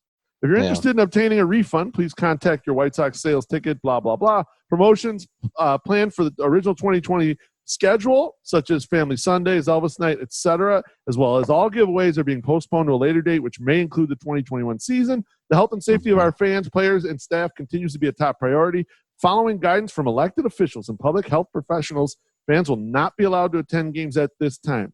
As the public health situation evolves, we will continue to share Updates with you directly and on WhiteSox.com. Thank you for your support. Go Sox. Jim Willits, Vice President, Sales and Services, Chicago White Sox. Jim's a nice guy. Oh, Jim is a nice guy. We've hung out with Jim a little bit. I so will. Good dude. Yeah. I will say this. I just opened a very delicious beer. I'm going to enjoy it while my Sox summer goes insane. Well, no. Listen. I definitely was worried when I was reading all this stuff. I was like, man, this is their way to fuck everybody over that has stuck out there and waited to have tickets. You know, like they're like, listen, I'm leaving the Sox with my money. I want them to have it. They can keep it because I want to watch baseball. So like, I want to make sure that they know that my loyalty is there. Then I see like, oh, well, now this is invalid. So then I'm like, this is definitely it. This is definitely happening. We're fucked. And like 5%, I mean, come on. Fucking 5%? Who gives a shit about 5%? Fucking ticket prices will go up 8% next year. Watch. Right. I mean, that's Yes. the thing. I mean, I told my buddy because he was asking me about it, and I said, dude, you know, they're going to give us 5% on top of it, which means tickets are going to go up by 5%. Like that's all that means. At least. and like even if so okay, yeah, so the 5% thing, they're definitely going up because and hopefully they do, because how will we be able to spend it? I mean, it's not like we can take it out in Comiskey cash and like go and buy like fucking like buku amounts of fucking not chorizies. Chorizy I don't want a jerseys. fucking chorizy. Fucking Chorizies. I wish they sold cherizis at the park. There's only one. It's very expensive. Ooh, baby. and so disappointing. I'm like Demi Moore. So disappointing. Wow. But You broke right in the middle of my indecent proposal joke and just said that I'm very disappointed. Thank you very much. I didn't. I know this is gonna shock a lot of people. I have not seen Indecent Proposal, but I know the Triple X parody though. 100%. That's 100% true. He's got it saved on his desktop downstairs in the basement. It's on his LimeWire account. Oh my god, that's fucking crazy. Now, I saw summer. I thought what you thought. I thought the Sox are kiting our checks, and they can't wait for there to be fans in the stadium because the price of those tickets are going to be 3 times, 5 times what we pay ours, and they are not going to let us go in the secondary market and make that money. And that's the thing, and that is my second part, and I was going to get to that too. It's just if they announce that there are games, and us season ticket holders are not allowed first right of refusal for our seats and not included in whatever that number is, initials, and they just go to sell to whoever the fuck, that might be one of the first times that I am going to go fucking nuclear on the fucking White Sox for this bullshit move. Because this is where, I listen, I have stuck by these guys on a lot of things that I felt that the Sox don't need to really worry about. I know there's a lot of people that are upset about printed tickets being gone. Fuck you. Who cares? It's the new times. Get on with it. I know people are upset that they don't get this or they don't get that when it comes to like special giveaways or whatever. Fuck you. Who cares? Deal with it. Go figure it out. You can make it happen. And there's a million ways to do that. There is, they're offering unsold tickets at a cheaper rate than what they sell season tickets for in the same sections. Fuck you. If you want to wait for a sale, wait for a sale. If you want to be a supporter of the team, be a supporter of the team. This will be the first time I'll be like, no, Sox, fuck you. Because we have invested and kept that money in there. And this is and if there's an opportunity for us to recoup some of that money, especially like on a year that we might not go, right? Or might want to sell these tickets because we don't want to, get a fucking pandemic in our fucking households. This would be the year that you would want. So as long as I get first right of refusal on my seat, if that's allowed, and season ticket holders, full season ticket holders are given preference over regular fans to come back, then we're okay. We're totally okay if that happens. If it's not, then I'm gonna be a little upset. So I don't think we're gonna have people in the seats this year. I went to the Chicago Dogs game, and there was 1,400 people there, and they couldn't follow directions. So I don't want to see 8,000 people not following directions. And I was, and we talked about this during the week. This week, the bathroom in section above West Section 108 is regularly without paper towels, like all the time. Yep, and if they can't make sure that shit's like flowing when we're in a good situation, I don't know if I trust the people that are cleaning that bathroom to make it clean so that when I went in, I'm not going to catch some fucking nasty, gnarly ass disease. So I mean, nothing against those people. Like I'm not saying that it's wrong that you work less hard for minimum wage. I can kind of understand that. Or they're just not staffed to do it.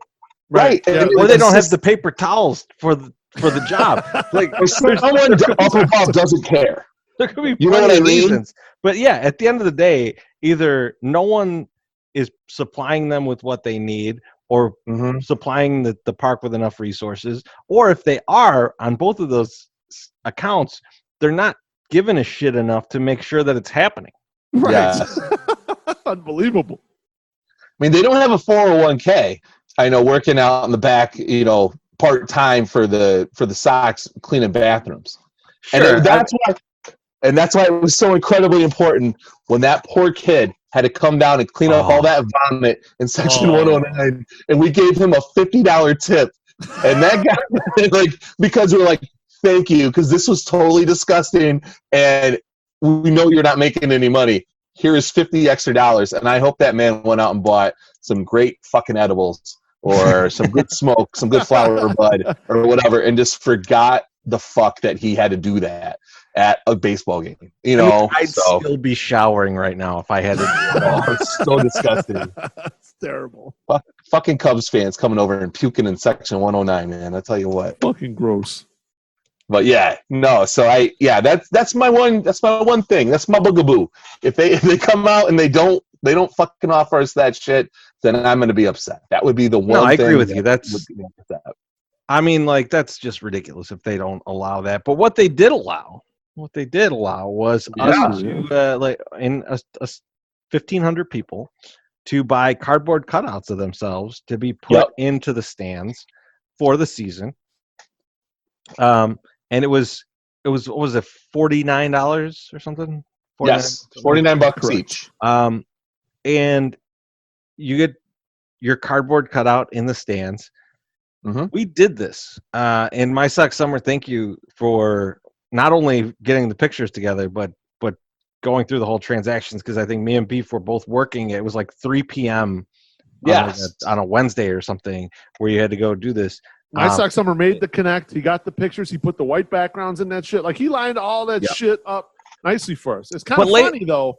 Terezi, I don't know if you knew this, but Mad Max, our dad, he text messaged me in the afternoon that day, and he said, hey, Lawrence Holmes and Herb Lawrence are talking about you guys on 670 The Score. Are you getting one of these cutouts that they're talking about on here? And I'm like, wait, what? What's going on here? He goes, I said, when did they say that? He goes, just right now.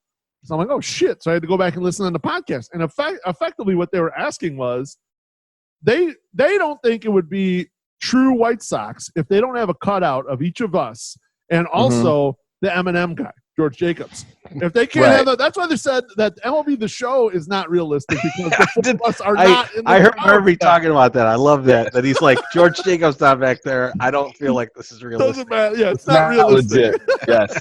Yep. So my guys' naming rights might be too much. They don't want to pay it, I wonder how Mad Max feels like when he hears that, like, here's like your son Beef Loaf and your son Terezi get mentioned on The Score. Like, you're just listening, and then like you hear your sons mentioned. Like, your heart has got to swell a little bit. Like, my heart's gonna swell if if our daughters do something, God forbid, and continue this tradition, and like they're brought up on like in their media, like in legit media, and they're like, God, like I know my dad's like, God, what you guys, I'm positive, you should be in this arena. I'm positive he's happy, but he's just shaking his head like, these fucking knuckleheads again. What are they doing on the radio? What are they talking about them on the radio? I definitely feel it's like he's like glad to hear someone acknowledging us, but at the same time he's thinking like all the work he put in to keep us in school and get through high school and go to good colleges, and this is the reward. Yeah. Now his son talks about Wesley Snipes' penis on a podcast. Yes, it's like all of that work that he put in. It culminates in Lawrence Holmes going, I hope those 3 drunk assholes in Section 108 have cardboard cutouts of themselves to get eaten by seagulls throughout the season. Like that's the fruit of all of his work, right there. I'm sure he's swell. I'm sure his heart is swelling like the Grinch's as he hears this on the breaking radio. that wire frame. Yeah, no, I love it. I thought the idea, and you guys are welcome. You guys are more than welcome for the whole thing, like being able to do that. I came down like right after I put the girls down, and like I was checking the site like probably from 1:30 on because I was like, this is gonna sell out pretty quickly, and it sold out today. Yeah, impressive. And we haven't got a rejection yet, so that's a plus. Did we get a confirmation yet? Because we got a confirmation. Hornsey got a confirmation for hers today. Oh, so she got one too, and she's rocking a 108ing shirt. Nice. So I think they're cool with beautiful. the hashtag. I think they're good with the hashtag. Yeah, I got a bill. They should be because they used it in marketing material for that beer fest. I mean, I would think they would. Yeah, and so if you read the thing, because I think someone tweeted at us and they're like, "Hey, these things are prohibited," but I read it and it didn't say that things were prohibited. It said that they have the right to refuse. Yes. Different hashtags. They know what 108ing is. It's they know who From culture, the 108 is. Yeah. Like not that I'm big timing anyone or saying that, but they know what those are and that they're not. There's not some derogatory meaning to them. Right. Right. Yeah, So they don't have to be risk. worried about those being in there. It's not like like beneath 108ing is like some white nationalist conspiracy brought upon you by a couple Mexicans. A couple bunch of Mexicans. Yeah.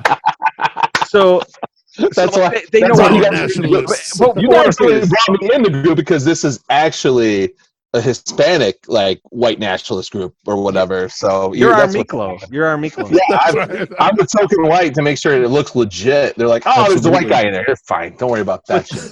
But they know what that is, so that like they shouldn't feel the need to prohibit that one. But yeah. I'm sure there's things that they had to, and I'm guessing too, like a lot of that was probably not so much like, oh, we're worried about something that's like,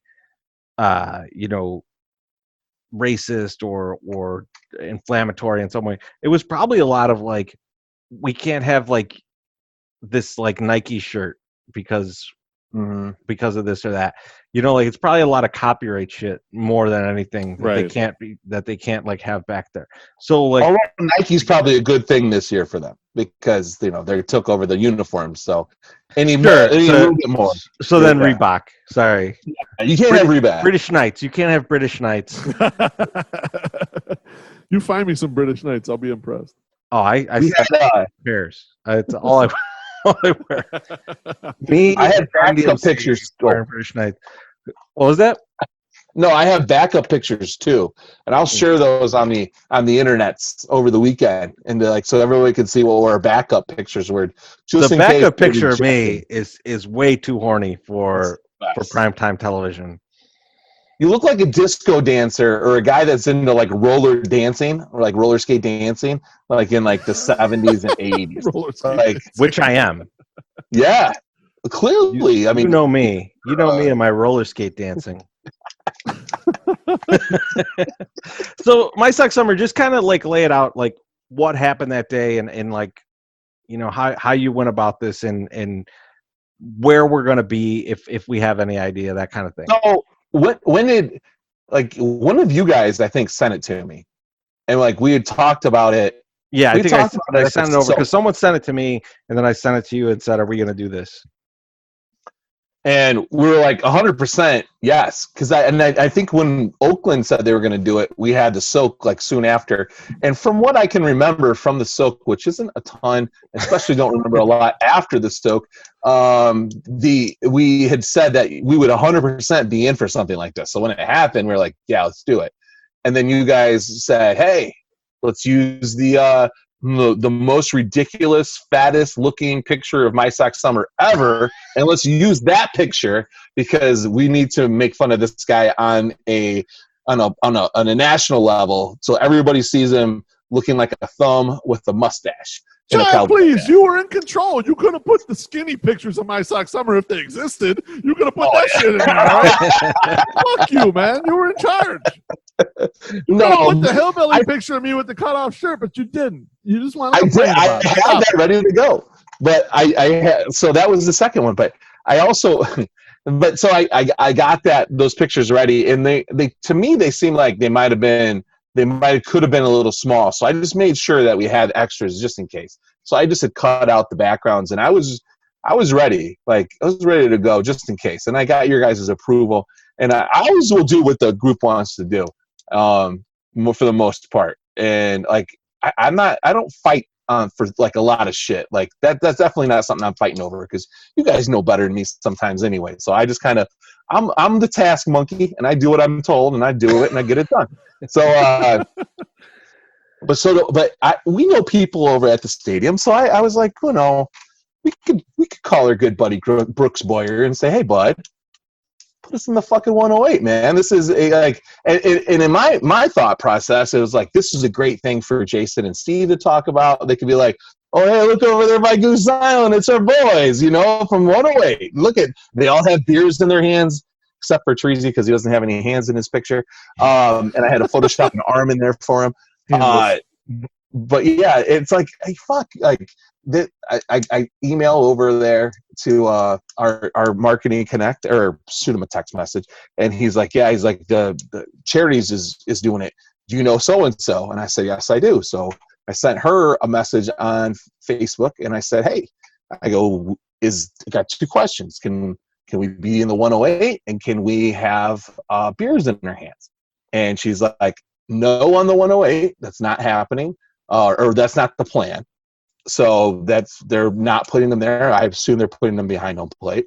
And then the second part was, I'll get back to you about the beer question.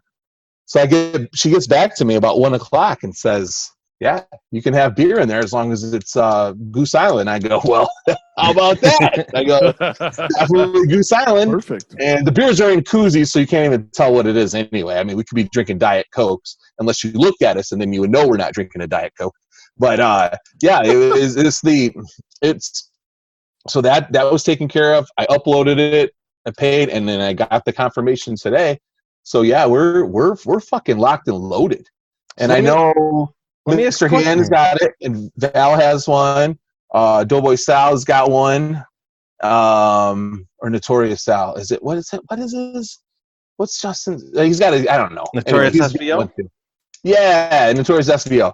And he's got the his picture's awesome because it's just him with like a look on his face like, the fuck's going on? And he's in like a wife beater.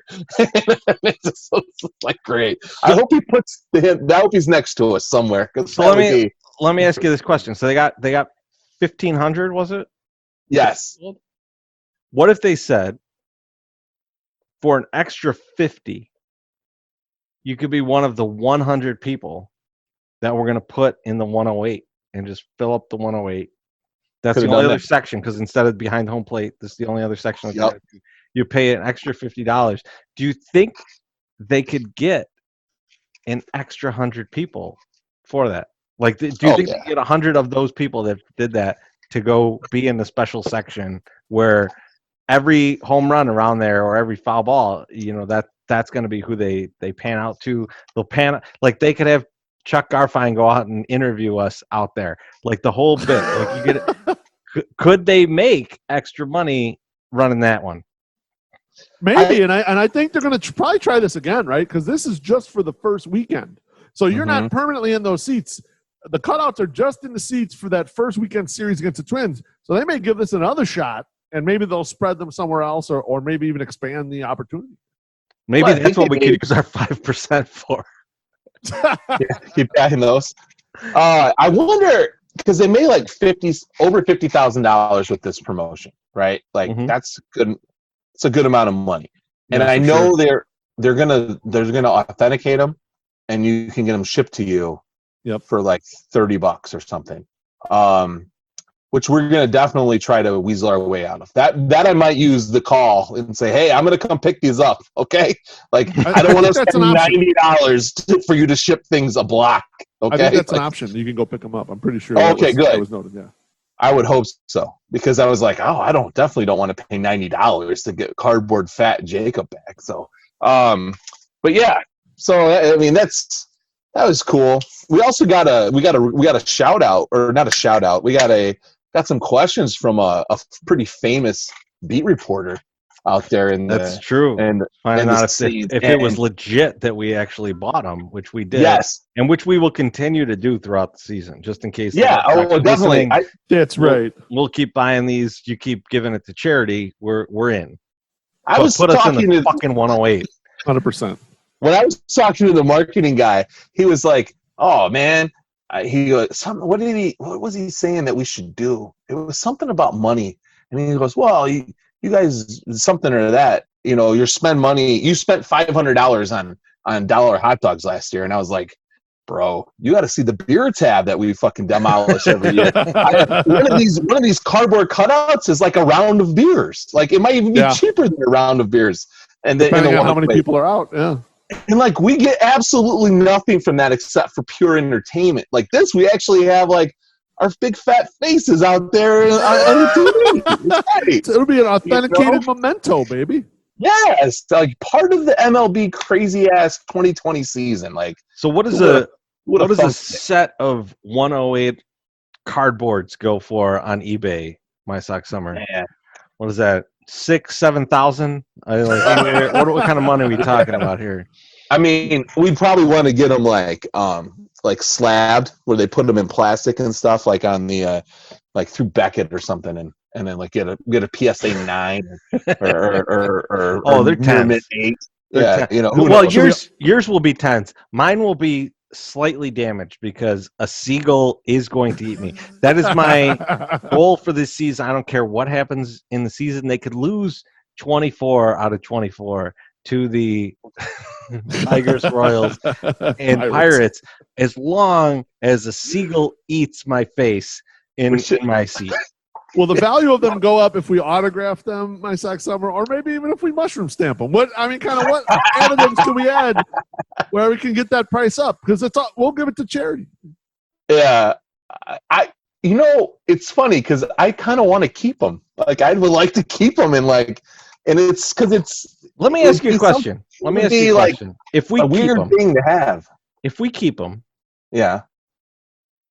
Which of our wives would let those be displayed in our home? Oh, my wife for sure would allow that. Yeah, where are these going? Anywhere. The beef cave. I'll put on the bookshelf in the living room.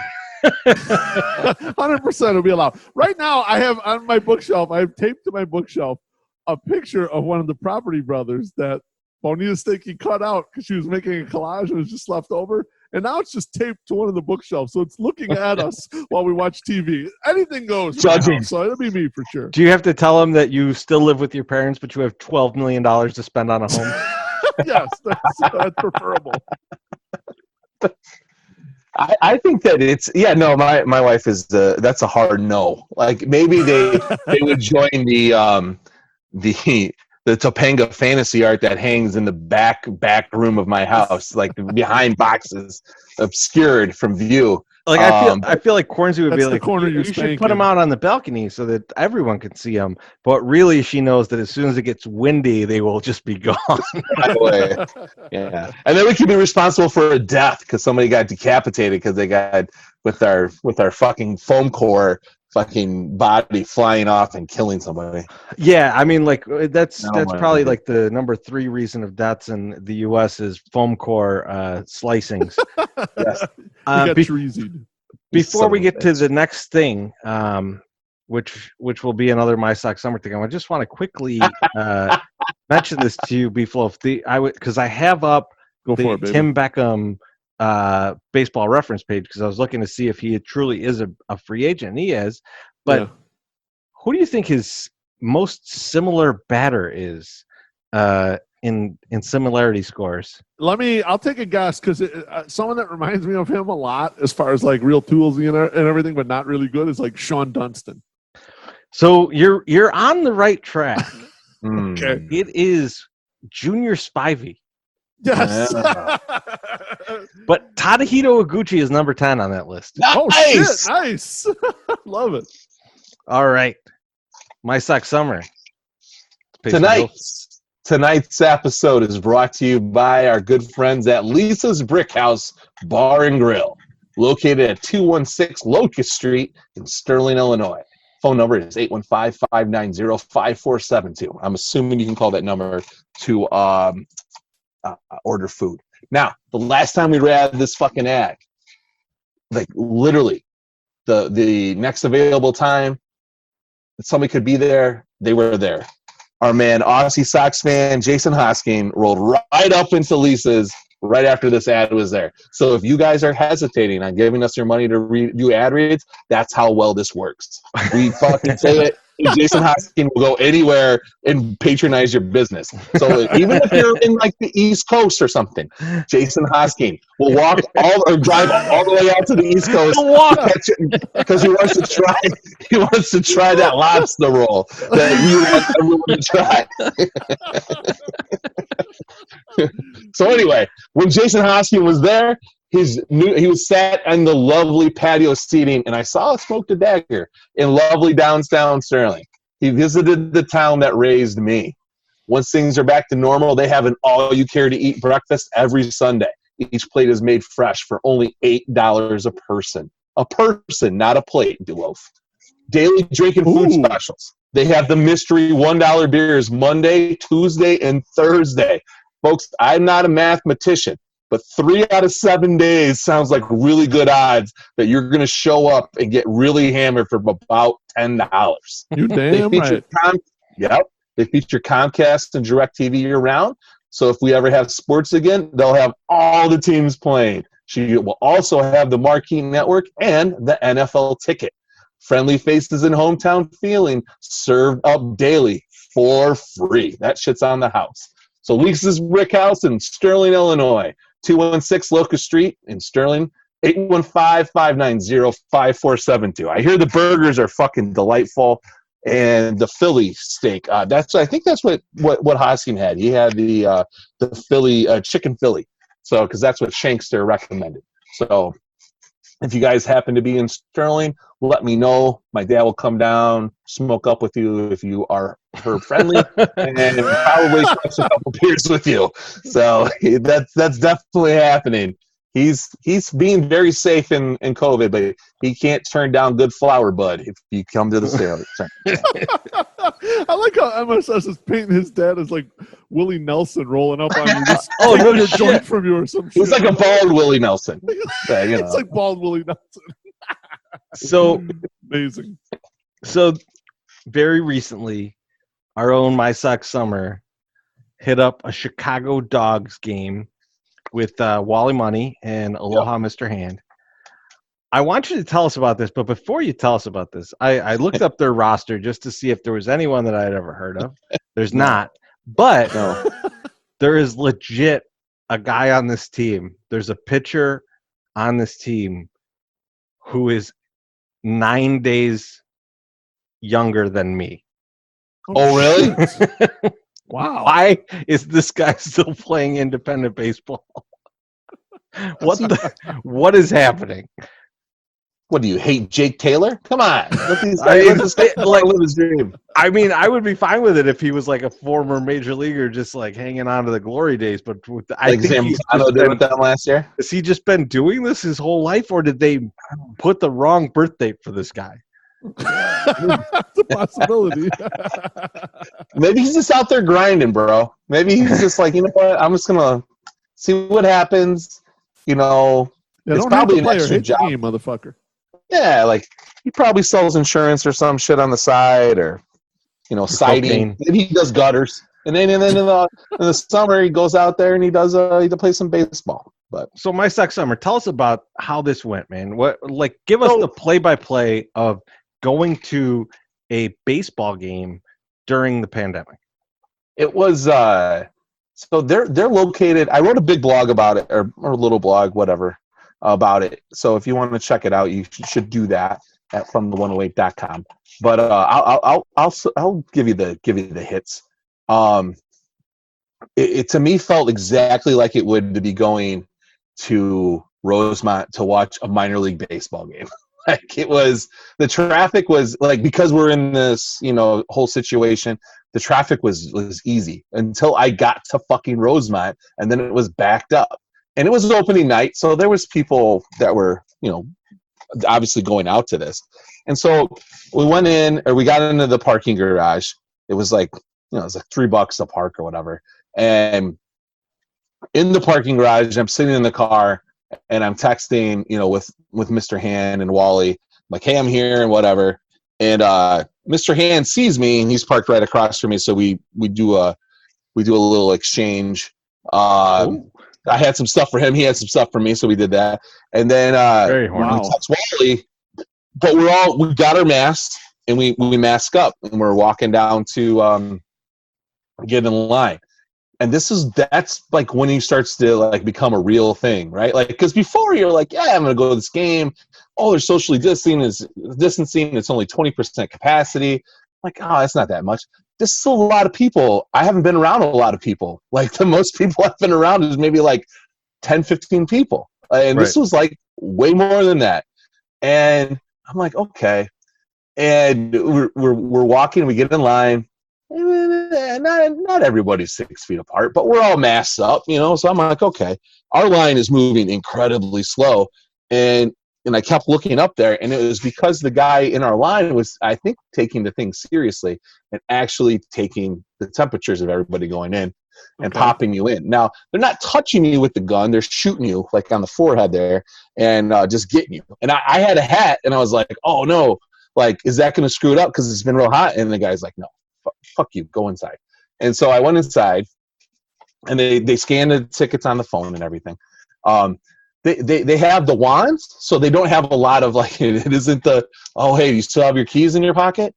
Hey, do you still have your phone in your pocket? Hey, do you still have that metal knife in your pocket? Like, it was a real quick, easy thing. Like, hey, what's that? Oh, yeah, okay, go ahead.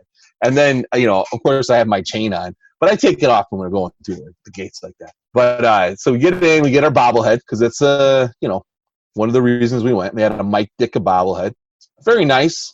Pro tip: if you are a bobblehead collector, they only gave out 1,400 of these bobbleheads, and they made 6,000. So they are going to be out there. Do not spend the $50 to $40 that people are charging for them right now.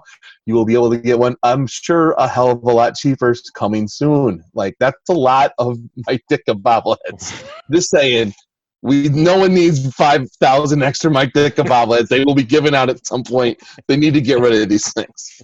So just a heads up. But if you want to support small business guys that are marketing it 4 times, whatever, do it. So anyway, we get that. We go out, and like they have like the pathways on the concourse. They have, you stay on this side if you're going this way, you stay on that side if you're going the other way. And there was a huge line to get into the team store, which I was just like, why? Like, you've been sitting at home this whole time. They have an online site. You could have ordered whatever you want, and they would have brought the shit to your house. Why did you wait till opening day to go? Like, the first thing you want to do is like, fuck, I can't wait to get inside the team store and buy myself some Chicago dog socks. Like, and Mr. Han made a point and said, hey, maybe they're giving out something to season ticket holders, and you can only get it this night or whatever. And then on that side, I'm going, well, that's still fucking stupid, because like everyone's like fucking supposed to be separating and away from each other, but here you have 50% of the 20% capacity in line waiting to get something. And I was like, I just don't understand. And I was like, is that where they have the beer? No, that was not where they had the beer. The beer area was wide the fuck open, so you could go walk right over there and get beers. And they had a good selection. They didn't have any a Goose Island product, sadly, because it's a line in Kugel's place, so it's all Miller and Coors. They have a big line in Kugel's, like I think Sweet up there, but so we get in, we got our masks on, and then when you go down to your seats, you can take your mask off, because the way that it was shown to me is they sold 3 seats in the middle of the row of 8 or something, and they're supposed to those 3 there, and then there's nobody in front of you and nobody behind you. We get down to our seats, we sit down. Of course, there's 3 people sitting in front of us, 2 people sitting in front of us, and I'm like, hey guys, I didn't know if there was supposed to be somebody in these seats. And I'm talking to Pete and Wally because I don't want to have any confrontation with somebody. And this is speaking very loud. I was like, yeah, I think they're supposed to be in the row in front, or maybe in a different section, because they're not supposed to be directly in front of us. And that's the first time that I was like, okay, this is where it's going to get weird, right? Like, this feels odd, because then what am I supposed to do? Like, they don't seem to have a problem with me saying it and like talking loud, so they're going to chill. And to one guy's credit, he had his mask on the whole fucking time. So I was like, okay, well, at least that's nice. Like, he's keeping himself, masked up. And then the other guy had his mask on most of the time, unless he was eating or drinking. And they hooked Wally up with an extra bobblehead, so Wally thought they were cool. Like, they were fine.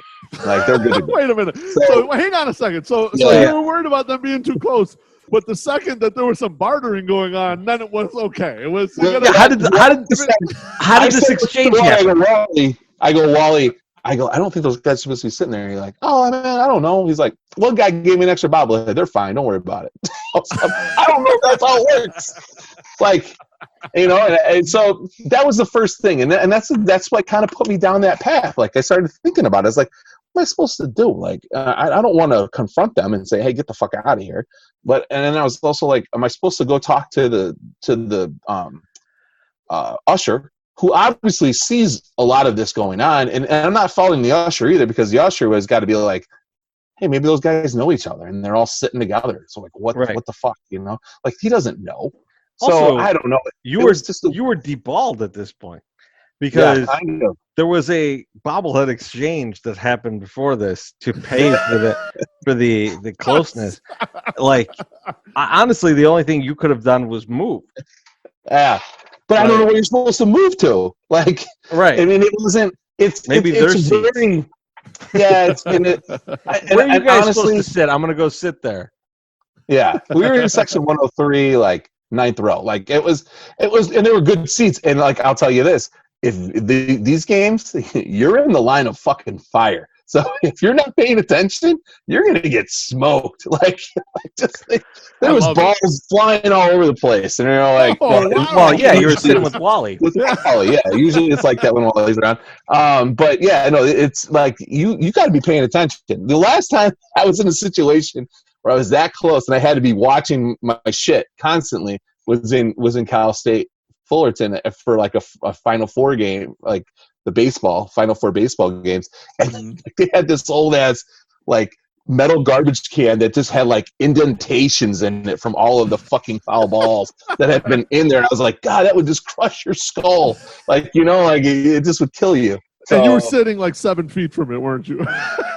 Yeah. We were very close. And I was just watching everything that was going on, and I'm like, I do not want to die today, especially in Fullerton.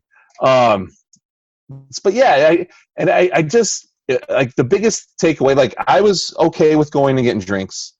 Guys were clean. The bathrooms were very clean, and I thought the dogs did a very good job at having the facility ready to go. It was the first game, so it was the cleanest it's ever going to be all season. Right. That was the lid lifter. That was the opener, right? It's the first opener.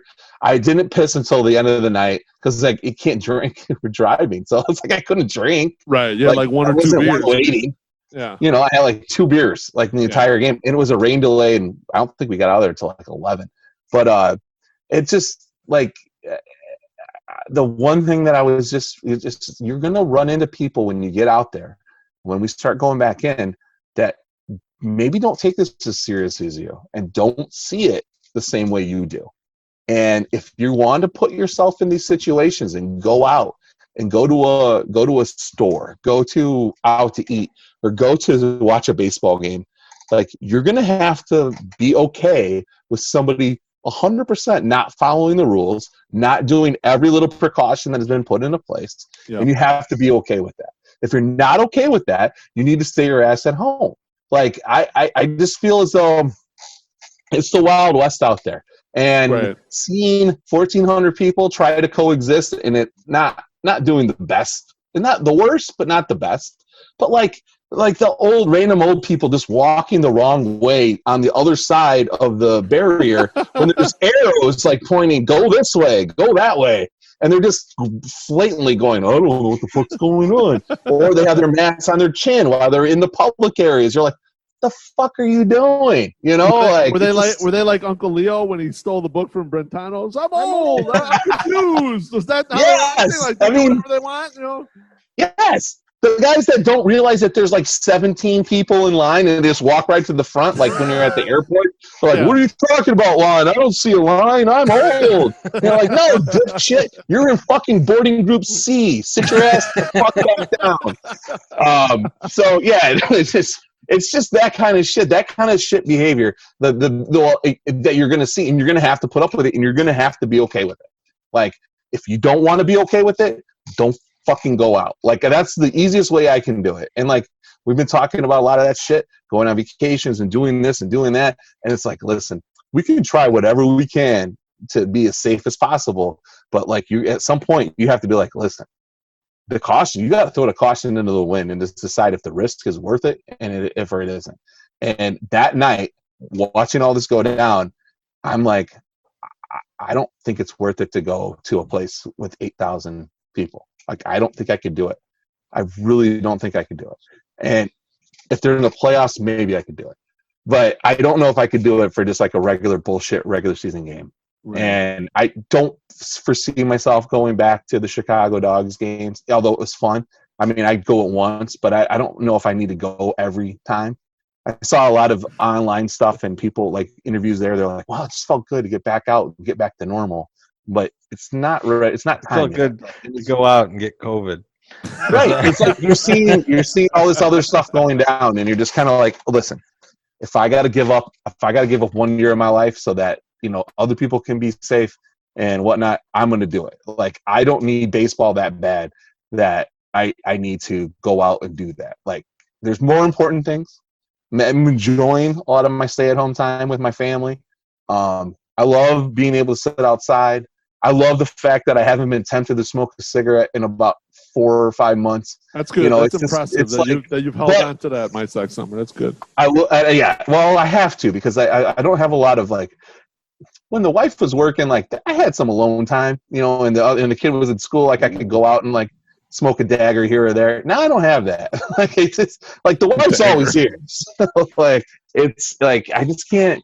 Yeah. So no, I've been good. But when we were in the parking lot right before the end of when the game was getting over, there was like 4 people across the way smoking, and we're just standing there, and Wally's like, I gotta go, and Pete's like, I'm gonna go too. I'm just gonna sit here for another 5 minutes and just sniff the cigarette smoke, and just chill.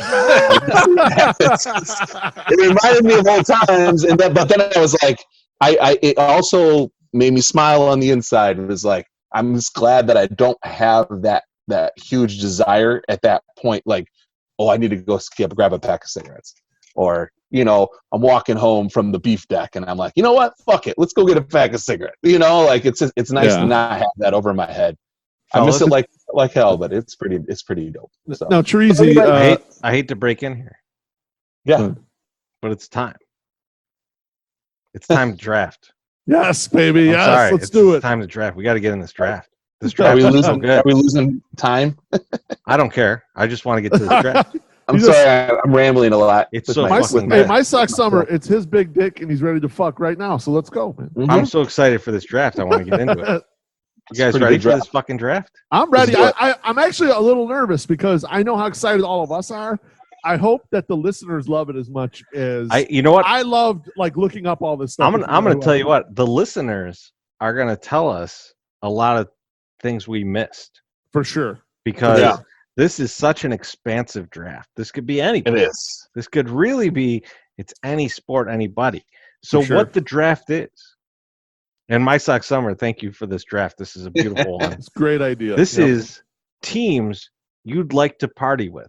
This is sports teams, any sport, that you would like to put yourself maybe in your current state, maybe in your early 20s, to go and party with when these teams existed. So you're going back to that era. You're going back with that group of people, and you're partying with them. That's the bit. And the way we're going to do this is we're going to go B-Flow first. I'm going to go second. And My Sock Summer, you're going to get the turnaround. It's yours. Man, so you get 2 each time. That's how we're going to do it. And obviously, we all pick a total of 4, just like we always do. Yep. B-Flow, why don't you lay it on us? Give us the number 1 overall pick. I mean, as we talked about when I was accumulating my list, and Teresa, you did the same thing. I just accumulated all the great ones I could think of, and I did not put them in order.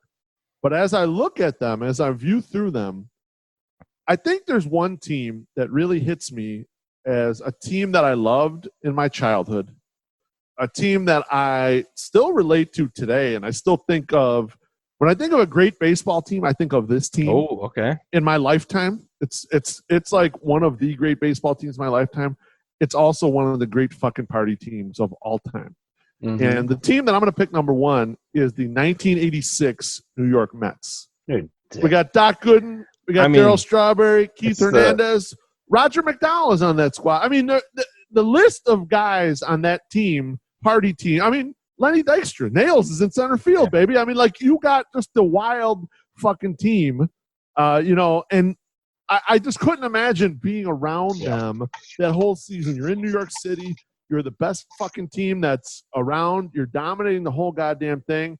And then you have the major comeback against Boston. Like, you're dead. And, in Game 6, it was over. And then you come back, and and win Game 7. It's just like, so for me, the 86 Mets are the number 1 party team I could think of. And you know what I think people miss? Not wrong. You know what people miss with the 86 Mets, which they never talk about, which I think one of us will pick the 2005 Sox in here somewhere. But it's similar. Like, you forget that they are very much the second team in that city. Yes. Right? And because they were so good that you forget that the Yankees are still like the pride and joy of New York, right? And so it's all the Mets fans who are just like downtrodden for so long, coming up with that team. So now you've got the team plus this just diehard group of people who are like, holy fuck, this is it, and will do anything for this team. It's kind of an amazing kind of moment for that whole group. And obviously you could see went a little bit to some people's heads. Maybe it went a little too far. And a little anecdote to that group right there. The 83 to 1990 Mets averaged like 91 wins a season through that 7-year stretch, and only made the playoffs twice. Wow. Only 2 years in which they won 100 games because they got edged out by some really good Cubs and Cardinals teams across those years, and finished second a lot with like 90 wins, 95 wins or whatever. So crazy team, but for me, that's my number 1 overall. All right. I mean, that's a number 1, a consensus number 1. So the team that I got to go with, and we talked about this previously, actually, I think it was on one of the 3 things of the team that you'd like to have met. I'm going to go with the 1985 Bears, because not only is the 1985 Bears just an incredible moment in Chicago history, because it's one of the greatest football teams of all time, and probably one of the 3, probably the top best defenses of all time that's ever been in the NFL. Yep. But what's special about this is that Super Bowl was in New Orleans, And so you would be winning the Super Bowl. You'd be partying with the Super Bowl champs on Bourbon Street in New Orleans. That's the scenario. And I can't think of a more fantastic night and hangover than doing that. And so with my number one pick, I'm going to go 1985 Bears after the Super Bowl. That's a great pick. And you're right. It was in New Orleans. It was back when you had the 2 weeks between the conference championship and the Super Bowl, which kind of comes and goes. Sometimes they have it and don't have it. But this was also back when the teams would travel very early. So they were there like the middle of that first week. So the Bears had a long time to party in town before the game was even coming up on them. So I couldn't imagine Bourbon Street with like Steve McMichael and Dan Hampton and some of those crazy motherfuckers. That'd be nuts. My Sock Summer, you got two. I mean, that's not bad. I don't want to be the first guy that goes outside of the city, but I think won't I might. Because first, I won't be because you went. Yes, Beef Wolf went New York. I went Mets first. I know. I was fucking thinking things through. I was looking up something. All right, so I got some really good ones here. All right, and I got one that I know no one's going to pick, so I'm not going to pick that first. So I got to pick a team. I got to pick a team that I know is going to get picked, and I don't know necessarily that this team will get picked, but they should get picked. And I don't want to talk that one yet. All right. I have a whole section that's just labeled Jimmy Johnson teams. Okay, because he has so do I. That should so be. do I. Yes. Okay, good. I'm There's a very common theme here. So I feel like I need to pick one of the players out of one of the years that he was there, and I'm not gonna. Man, I don't know if I want to go first. Pick one. Just fucking pick one. Fuck. Just take it. We'll leave all the rest of them for you. Pick something. Man, I'm gonna take the 19. Well, I'm okay. I'm gonna take the 1992 Dallas Cowboys. Now, perfect. I don't want to name the other team. I'll name it in the dump that I would have taken maybe over this team. But the 1992 Cowboys not only won the Super Bowl, but this was also the year that Irving was on the team, and then the other guy that he got accused with the cocaine-fueled rape of a woman, Williams, was also Ike Williams or something, was on the team then too. So this was, I think, 4 years before they got accused of that rape.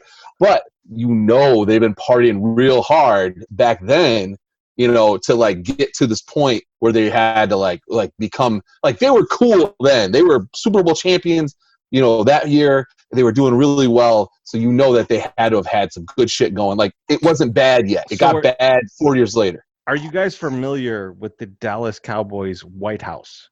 I am, yes. My Sock Summer, are you aware of this? No. So this is during the 92 season as well. But they owned the players themselves owned a house right behind the practice facility. Uh-huh. And it was just basically a den of iniquity and sin. This was just it. They would just go and party there.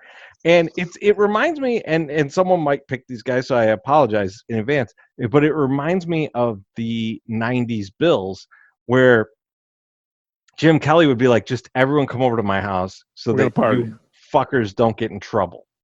Yes. You just come over here, and the shit that happens here, you get drunk, you stay here, you don't drive around. Right. Right. He's like the cool dad.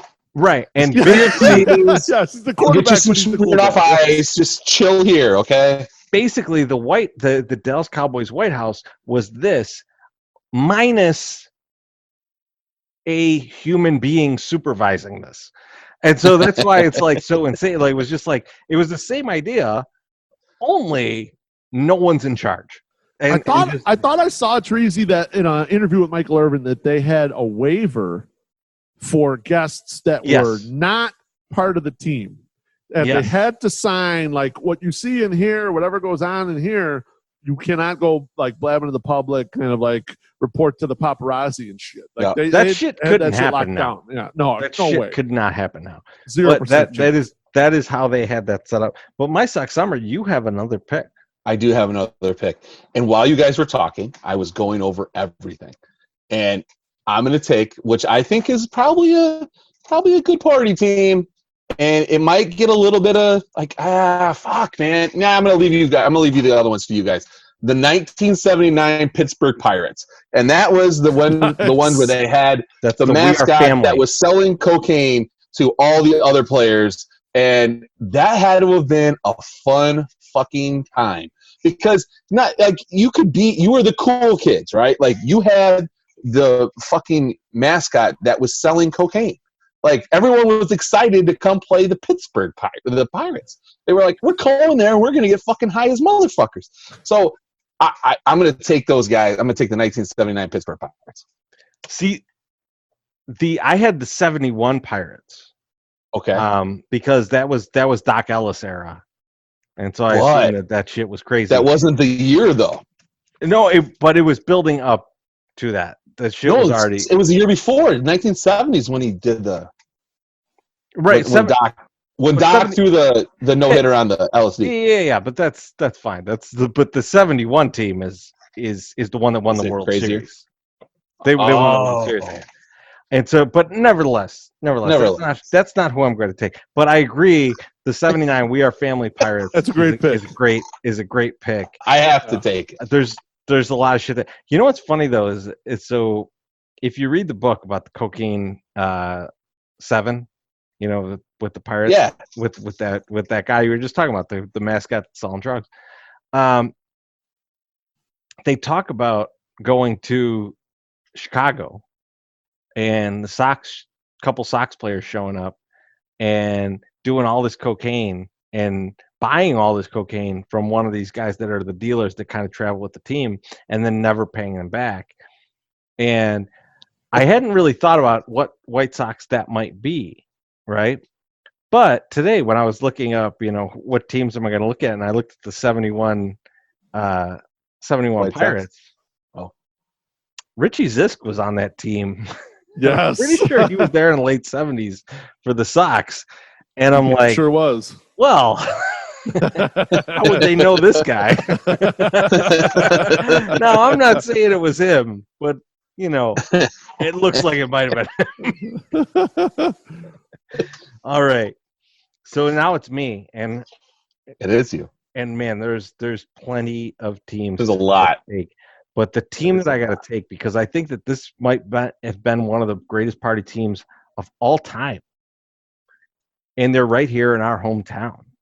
I'm going to go with another Chicago team. I'm going to go the 2009-2010 Chicago Blackhawks. Absolutely. And I'm going to tell you guys a little good one. So the Blackhawks win the Stanley Cup, and it's been a while since they had won a Stanley Cup. And they have a very young, very handsome team out there. Yep. And the day that they had their parade, remember Kaner had the belt on, all that business. Oh yeah, remember that. I didn't go to that parade. You know why I didn't go to that parade? Because I was going that day to a company outing at a Wrigley Field rooftop to watch a baseball game. It may have been Cubs Sox. I don't remember if that was the year, but nevertheless, it was a Cubs game, and like the Cubs brought all the players, the Blackhawks, onto the field. The whole bit. It was really cool thing for the Blackhawks and all that. And then I'm sitting there and just having my 14th or 15th beer of the day, and this guy walks by me who has a mullet. He's wearing a turquoise polo and has on a wrestling belt, and it is none other than Patrick Kane. Just happens to be up on our rooftop now getting hammered with the employees of my company. I love it. There's like a couple a great story. Patrick Kane handlers around, but there is no other player. He just wandered up onto a rooftop, and of course they let him. And I'll tell you what, man, I've heard some good and some bad stories about him. Seemed like a pretty fun time to me. Like I so young. So he, so I'm going to say that team, because that team just partied their balls off. And I'll say the 2009-2010 Blackhawks. Teresi, I had in my notes, Kaner was out there humping or punching anything that moves. That's Basically, yeah. That pretty much sums up that team right there. That was our first hockey team, guys. Yeah. Yeah, that's true. That's very true. Probably the last. Beef, All right, you got to so- turn around. So because my Sox Summer let the cat out of the bag about the Jimmy Johnson teams, I got to pick one now at my turnaround here. So my first pick is going to be a Jimmy Johnson team. And it's not a professional team. It's the 1987 Miami Hurricanes football team. They had Michael Irvin. They had Michael Irvin. Michael Irvin again. Melvin Bratton, Cleveland Gary, Brian and Benny Blades, Randall Hill, and someone who wasn't on the team, but who's extremely well known, and he may have said that he liked a blog post I wrote about him. That's Uncle Luke, Luther Campbell, who he and the Two Live crew would party with the Miami Hurricanes. So I couldn't imagine a team like this. They were such the anti-hero. They would beat the shit out of you, and they were one of the first teams I could remember that really did celebrating and really kind of like allowed the fans to get into it with them. They're legendary partiers, and I just couldn't imagine being in college down there around that time and like being around that team. That shit would have been fucking nuts. So I got to go with them with my first pick. I thought you were going to take the 86 team to get Vinny Testaverde in there. Wow. But his nose is too big. I don't want him getting all the cocaine in front of these guys. But the interesting part about you mentioned Uncle Luke and Two Live Crew. Do you know there's a scandal associated with that they were paying them for good plays? Oh, I had heard that, and wasn't there like an American Greed where there was a guy who was like a Ponzi scheme dude? Hey, take it easy. All right. I'll hold I off might on have that pick, so just chill out, might bro. have a future Hurricane team in there. All right. So Let me break the news, motherfucker. All right, Beef. You got another one, Beef. I got another one here, and I don't want to force Teresi into picking all Chicago teams. So to me, this is the third Chicago team that would be on this list. To me, if you assemble a team that before the season everyone says this team might break the NBA record for wins, and then you go out there and you whoop everyone's fucking ass, and this team includes Michael Jordan, it includes Scottie Pippen, and it includes the newly resurrected Dennis Rodman.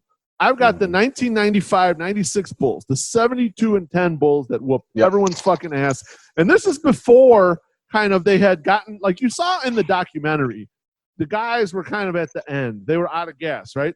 The 95-96 ones, they didn't win shit the year before. They were full of gas. They were ready to go. This is a party team. I mean, could you imagine being and Brooks even told us, Ron Harper was an awesome guy to hang out with. Like, could you imagine being on a road trip and Michael's like, let's get the private plane and go to Vegas or some shit like that? I mean, like, think about how fun that team would be. And if you were a bench warmer on that team, you'd get some great minutes here and there because you're whooping someone's ass. You might get 15 points. I mean, like, it's unlimited possibilities. 95-96 Bulls, I got to take them. Not to mention, there's guys on that team that are already, like, forever wealthy. And, like, so, like, if you're hanging out with them, it's like, well, we're gonna pick up this bar tab. It's only $47,000. It's no big deal to them. Easy. All right, this is getting tough because I'm looking at the teams that I'm gonna leave off, right? But there's a team that I saw that I was like, God damn, I got to take this team because I think people are going to forget about it because it's a kind of forgettable World Series team. But the cast of characters on this team is pretty impressive.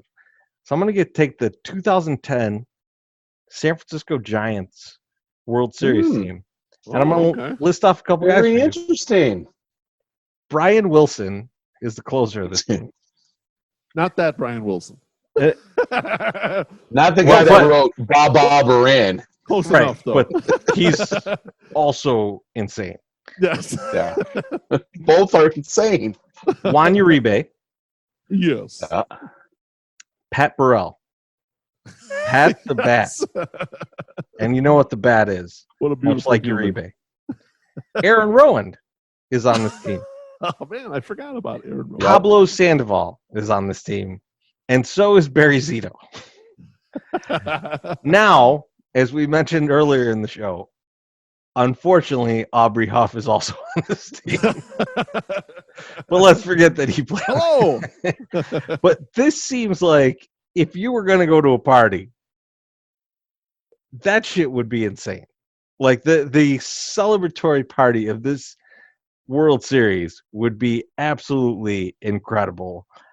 So I have to go with the 2010 San Francisco Giants. I just think not only was it a great pick by me to take the San Francisco Giants in our MLB draft this year, but it was also allegedly a lot of fun to probably be around that team. And I think Brian Wilson is just a wild person, and so I think that would make the time by itself. Do the 10 Giants have Mad Bum, and do they have Tim Lincecum too? They do have Mad Bum and Lincecum. So Okay, Mad Bum is they're both very young. They're young, yeah. In that, but they are both on the roster. Yeah, see that Giants team kind of came out of nowhere too. So like they're it's a nice mixture of like young guys and then these veterans. They're kind of like towards the end. I mean, like Uribe, although Uribe played a lot longer than that, but same thing with Aaron Rowan. It's like they're kind of on the downside, and then boom, they spike a championship. Beautiful. Yeah, Guillermo Moto is also on that team, just in case you're wondering. Oh. White Sox summer got back-to-back, turn around baby. to finish yours off. Turn around. Man. All right. I'm going to take the 1993 Chicago White Sox. Oh, shit. Now, it's just a little bit of a weird. I understand that it's kind of might be a little weird pick, but let me just name off some of the players on this team. You might have forgotten about them. You have Jack McDowell, who got arrested for getting so drunk with Eddie Vedder on Bourbon Street that he basically was booted off the White Sox after that and became an all-star for the Yankees. So that made a lot of sense. You have Lance Johnson, one dog. That guy is fucking doling tons of yayo. You know, you got that guy. And where's he getting it from? Wait, what? His little outfielder buddy, Tim Raines. Tim Raines is on that team. You got Ellis Burks. He did some drugs. You got to know that George Bell probably did drugs too. I like that you're just throwing this out a bunch of dudes. I don't know if any of these guys did drugs, but I bet you they all drank a lot of good beers. And it seems like a team that would have been a party team because they weren't like a great they won their division, they won the pennant, but I don't think that they weren't the next level good, but they just seemed like a fun team that liked the party. I feel like they like the party, so I'm gonna take them on as like a dark horse. I'll be honest with you, my Sox summer. Your first two picks were fucking terrific.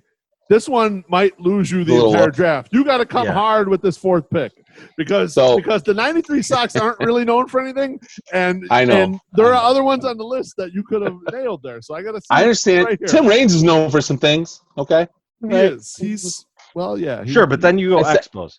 You go Expos. I know. End of his career, he's probably not doing it as heavy. Montreal's a fun city, allegedly. Man. Oh, this was the other one I was going to pick. You guys aren't going to take it, so I'm going to have to take that at some point. I'm going to go with the 2004 USC football team because great pick, excellent. I don't think there's a picture of Matt Leinart not playing football when he's not holding a beer bong. Like there are so many beer bong pictures of Matt Leinart.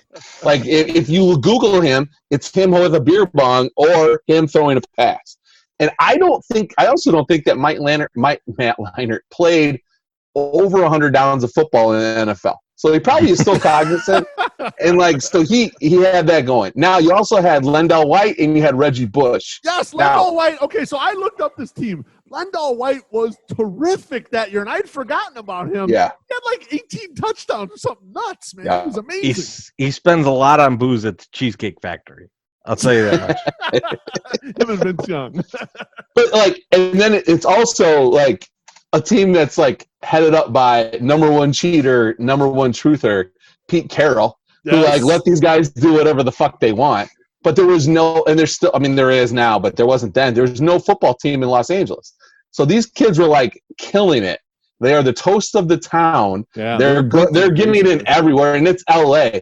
And I don't know if you guys watch Californication, But that shit, like my old roommate out in California used to say, like, this is ridiculous. I go, no, this shit probably happens. Like, these stories are probably ripped from the actual streets of California. Like, like it's just or in LA, not California, mostly LA because they're a little bit more liberal up there. But it's just that, like, I feel like they would have been a fun team to hang around with, and you didn't have to be the number one guy because Matt Leinart can only fuck so many girls in one night. Like, he's gonna have some cast-offs, and if you're there, maybe you get it. So, yeah. I feel like the backup was also somebody who's was like an NFL quarterback. I can't remember who it was, Matt Castle. It was Matt Castle. Yes, great call. Yeah, that team. I looked up that team. The only reason I didn't put him on my list is because of Pete Carroll. Because I was like, man, it's such a party team. And then I was like, fuck Pete Carroll. He's not on my list. No, but they were a party team. They were 100%. So there's a Chicago team I want to take at this pick, but I have to instead take this team. So this is the 2008 U.S. Olympic women's soccer team. They won the gold. And then they did the Today Show drunk. This is an admission from multiple people on that team that they were hammered when they went on the Today Show. Hope Solo, who has had some other issues, is the main person who talks about this. And so she said, one, they were hammered on the Today Show. But two, she snuck a celebrity into the Olympic Village that night. Yeah.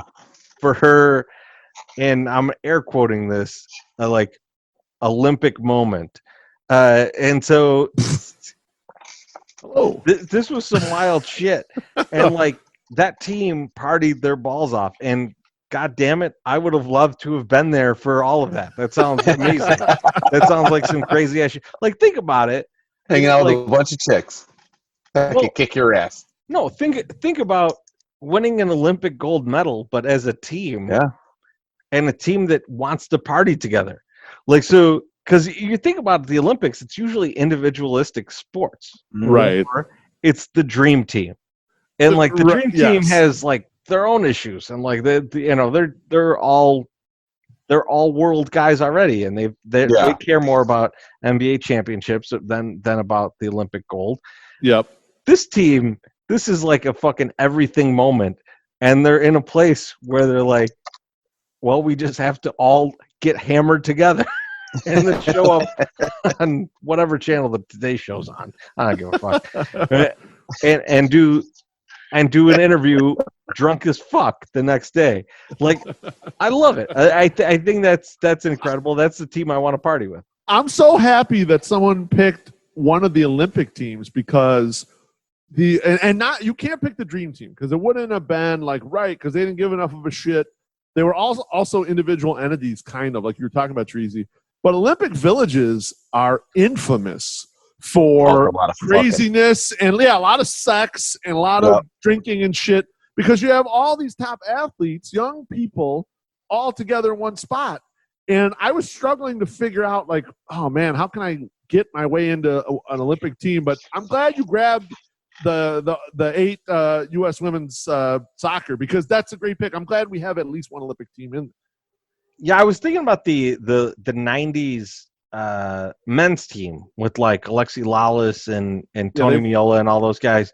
They made it like the final 8 or something like that. Yeah, because they, between Miola's mullet and Alexi Lawless's goatee, there was kind of a interesting look, but they didn't do anything crazy. Like you didn't hear it. There's no story. Maybe they did. I mean, who knows what they actually did in the Olympic Village, but that shit never got out. Hope Solo, on the other hand, was like, I'm going to tell everybody that shit got out. All this shit. And so that's out there in the ether. And so that's why I went with them. Beef, this is the last pick, man. Okay, so this pick right here. Shit. This is the last pick. Yeah, when I put the spreadsheet together with the graphic and I throw it out there, this is not going to help me win in the poll. However, not picking this team would be a disservice to this particular draft, in my opinion. So I'm going to pick I guess you can call them 2005, but maybe we'll call them 2004 and 2005 Minnesota Vikings. Now, there's some good players on this team. There's Dante Culpepper and Randy Moss and Ontario Smith, but they're not the most important player. Yes, that's right. They're not the most important player in this mix, and that is Fred Smoot, because they had the Vikings Love Boat, which was also known as the Smoot Boat. Now, I don't know if you guys know much about this. I yes. If you go to Wikipedia, you can find Minnesota Vikings boat party scandal. And I'll read you a little blurb on it. It says, on October 6, 2005, an alleged sex party occurred on Lake Minnetonka. The waters of Lake Minnetonka, by the way, with 17 key members of the Minnesota Vikings football team, including quarterback Dante Culpepper, Fred Smoot, Noel Moore, Pat Williams, Bryant McKinney, Nate Burleson, Ralph Brown, Jermaine Wiggins, Troy Williamson, Travis Taylor, Kevin Williams, Lance Johnstone, Mo Williams, Willie Offord. 2 houseboats were rented, and some, but not all the players, performed sexual acts in front of crew members. Prostitutes from Atlanta and Florida were flown in for the party in order to perform the sex acts. There were at least 90 people on the 2 boats, and Smoot later estimated that there were 69 women present. An anonymous former player, nice estimate. That was a nice estimate. An anonymous former player of the Minnesota Vikings claimed this was not the first time that such an incident happened. Yeah, no shit. The scandal has sometimes been referred to as the Love Boat scandal after television program, or the Smoot Boat scandal in the news. Allegedly, photographs were taken at the party showing people engaging in sexual intercourse. 4 of the players were charged with misdemeanors related to the events. Later, commentators pointed to the scandal as a key in the history of the team, leading to the firing of Coach Mike Tice, who was replaced by Brad Childress. He actually took them to the 2009 NFC Championship. It says, regarding the incident, a woman called police 9:20 p.m. on October 6th to report that approximately 7 black men had urinated in her yard after exiting a big shuttle bus limousine, according to the transcript. The woman later mentioned that the men were sitting at Allen Alma's, the name of a charter cruise company that the Viking players were later alleged to have used. Stephen Doyle, attorney for the charter company, said some of the sex acts alleged by the witnesses that have taken place during the party: masturbation, oral sex, anal sex, woman on man, woman on woman, toys, double penetration, middle of the floor, middle of the couches, middle of the room. The cleaning crew reported finding used condoms, KY jelly, handy wipes, wrappers for sex toys, and said it was just incredible how it was left. Never in the history of this group of people have they ever left anything like this. According to Doyle, though, there were no drugs and no minors on the 2 boats, and that not every Vikings player aboard acted inappropriate.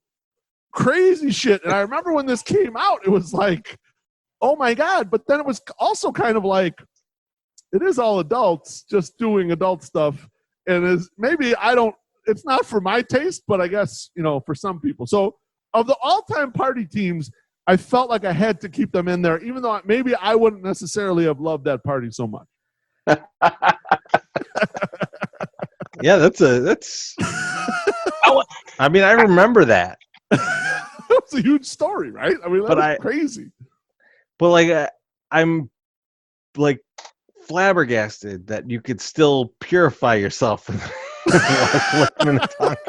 after all that. Lake Minnetonka. Man, I want my pick back. Fuck, man, I fucked up on that 93 White Sox. You should have taken the 2005 White Sox, maybe. Well, but so, hey, here's the deal. The problem is like the only the 2005 Sox team, the only story that I even know is Burley was drinking before he went back out and pitched. And he had a few beers. Yeah, we have a few beers. They're not on my list, and I've got what about Carl Everett getting attacked by a dinosaur? That's a classic story. Allegedly. Now, here's who I would have taken if I could replace that pick. Number one that I would have replaced, because I need to start writing this down and realize that I only have 4 picks because I forget. I was going to pick it, and it's not a traditional team, but it's definitely a team. I was going to pick WCW's NWO. Because every guy on that team, I had NWO. I also had the 4 Horsemen. Yeah. Because Ric Flair was in the 4 Horsemen. There's also some wrestling group that had both Ric Flair and Andre the Giant throughout it, but there was 50 people in it. I was like, that don't count. That's Well, I think the NWO had them in there. But not Andre the Giant. Andre the Giant's fucking dead by then. No, I don't think he was. Well, maybe though. I don't know. But NWO, you got Hogan, you got Nash, you got Hall, you got Randy Savage, you got Lex Luger, who got Miss Elizabeth hooked on drugs, and then she ended up dying due to these drugs. Whoa, And that's, then you that's have not a Dennis great Rodman. party then. No, Too I'm much just party. saying. Sometimes you can't go party. So Vikings love boat, just sexy time. No killing anyone on drugs. Yeah, nobody died on that one. I had left after that. I had the 2005 White Sox, which was one of them, but I also had the 2007 Chicago Bears, and I'll tell you why.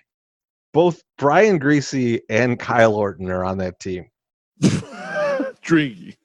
Yeah, and I've seen Kyle Orton come out of a bar. It's impressive. That's a guy who drinks it all the way to you got to go home. So I think between those two, that would have been a pretty good time. You got anyone else, Tracy, or no? No, not really. I didn't have a whole lot of other stuff. I've got a fucking pile of them. So I had ones that I crossed going. off because you guys had taken something close. Like you know who I had? I did have the 2011 Dallas Mavericks, and that's because they won the title, and Mark Cuban is their owner. Yep. So immediately after that, they went out, and he spent $90,000 on a bottle of champagne. They not only went out, they took a team plane to Vegas to go out. Yes, this is in Vegas where he did this. Yeah. Yeah. Yep. And it's like some giant bottle of champagne too. Like it had like some crazy name, and like so he spent that on it. But obviously he covers the tab for the whole night, so it was just like this insane party for 12 hours or whatever they were there. And yeah, obviously, so that's on the list. I had the 71 Pirates, like I said, instead of the 79 Pirates. I had the 86 Hurricanes instead of the 87. I had the 90s Bulls just as general. I was going to, if I needed a pick, I was going to take one of the other teams that you guys took, but I didn't need it. So that's kind of what I had left over. I've got the 89-90 UNLV Running Rebels. That's Grandmama, Stacey Augman. That was my next pick if we had another round. The 86-87 LA Lakers, the Showtime Lakers, the Magic Johnson getting AIDS Lakers, James Worthy, all those guys. Pat Riley's the head coach. I mean, you got that. The pool parties, yeah. Yeah, all that shit. Treasy mentioned them already when we were talking. The 90s Buffalo Bills are ridiculous. Like the parties at Jim Kelly, and then Treasy, you send it to me every once in a while. The TV Bruce sports Smith? show where Bruce Smith is drunk and just passes out right on the floor on live television. Like, if you guys have not seen this, just he just walks Google up and then search, just tumbles over. It's ridiculous. Just do a Google search for Bruce Smith drunk, and it's a TV show from like the 90s, and holy shit. He's like sitting there, and then he just like kind of falls back, and the sportscaster's like, I can't do shit about it. This guy's he's 6'5", 300 pounds. I'm not getting in the way of this. I'm just gonna watch him collapse. I didn't pick a specific season, but I got the 1980s Edmonton Oilers because that's like Gretzky and Messier and all them, and like they dominated, and Drinky Gretzky is. I got the I got Bruce the 19 Smith falling down. I got the 1970s San Diego Channel 4 news team, which is Ron Burgundy, Brian Fantana, Champ Kine, and Veronica Corningstone. I left Rick off of there because he sucks. The 1927 New York Yankees, because who wouldn't want to get syphilis with Babe Ruth, Lou Gehrig, and possibly Al Capone? See, I left them off because I didn't think they'd want to party with a Mexican. That could be true. You just never know. You never. It was New York City. I think there was a fair amount of Puerto Ricans in New York City, even in 1927. I'm not sure though. I got the 2007 doubles ice skating team of Chaz Michaels and Jimmy McElroy. God. I got the 1968 into the Super Bowl 1969 New York Jets when Hollywood Joe Namath was at the top of his powers, and that team. And then a team that Treasy's going to be upset that he didn't think of, the 1986 Argentina World Cup champs with Diego Maradona. No, so I did think of them. I did think of them, and I just I immediately after that started thinking about the Colombian teams, and then I thought of the Escobar team, and then I got sad, and then I just wiped all those teams out. But the Maradona one is a good call. Maradona dominated. I mean, that's the cocaine team, and then they're in Mexico for that World Cup, and he dominated. He had a great cup. Oh, he's incredible in that cup. He's amazing. Like I was reading about it on Wikipedia because I remember seeing some of the videos of it. Oh yeah, watch some of it. Like ridiculous. It's just like the other players are in slow motion compared to. Yeah, it's unbelievable. By them. And then my last one is the 1970s, the whole decade, UCLA Bruins, mostly for Sam Gilbert, because he was handing out suitcases full of cash to get Lou Alcindor and them guys to come and play at UCLA. Yeah, those teams that they paid for really made John Wooden look like a really great coach. He looked really smart from all that shit. So I'm just going to go real quick. I don't want to do – I had the 2005 White Sox, even though I didn't think they were, all that crazy. I had the 1984-85 Chicago Bulls because they apparently were snorting a lot of cocaine and drinking a lot of booze, according to Michael Jordan. If Michael Jordan does that little gif of that fat kid walking out of the room when he walks in, I want to be there and party in that shit. I had the 1962 New York Yankees. And mostly because Mickey Mantle was on fire that year, and because he won the Triple Crown, and he did all this shit this year, and that guy was getting blowjobs under the bleachers. So if he's too busy hitting home runs, I might be able to catch a little bit of that side action. So that was another one. Ridiculous. Jimmy Johnson teams, the 1993 Dallas Cowboys, because they had Irving and Williams, the cocaine raper guys, and they had Bernie Kosar as a backup quarterback for nice. What's his nuts? Troy Aikman. I had the 1989 Miami Hurricanes.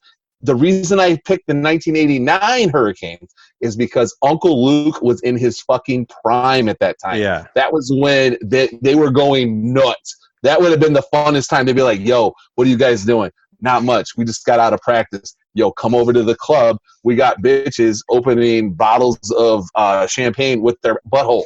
Please come. So they would show up. That was probably happening. 2002 to, I think it was 2009 Miami Hurricanes. That's the Nevin Shapiro guy that you were alluding to. Yeah. And the quote that I have from that, at a cost that Shapiro estimates in the millions of dollars that he gave to that team, included but not limited to cash, prostitutes, entertainment in his multi-million-dollar homes, yachts, paid trips to high-end restaurants and nightclubs, jewelry, and bounties for on-field play, including bounties for injuring opposing players. And then he pays for travel, and on one occasion, he paid for an abortion. So that probably is a fun team to party on. You don't even have to worry about nothing. I picked the 2012, or I didn't pick them, but I had them, the 2012 New England Patriots, only because Gronk got up in B.B. Jones then, who was a very famous porn star at that time. And I would party with him. I'm not taking Patriots. I'm out.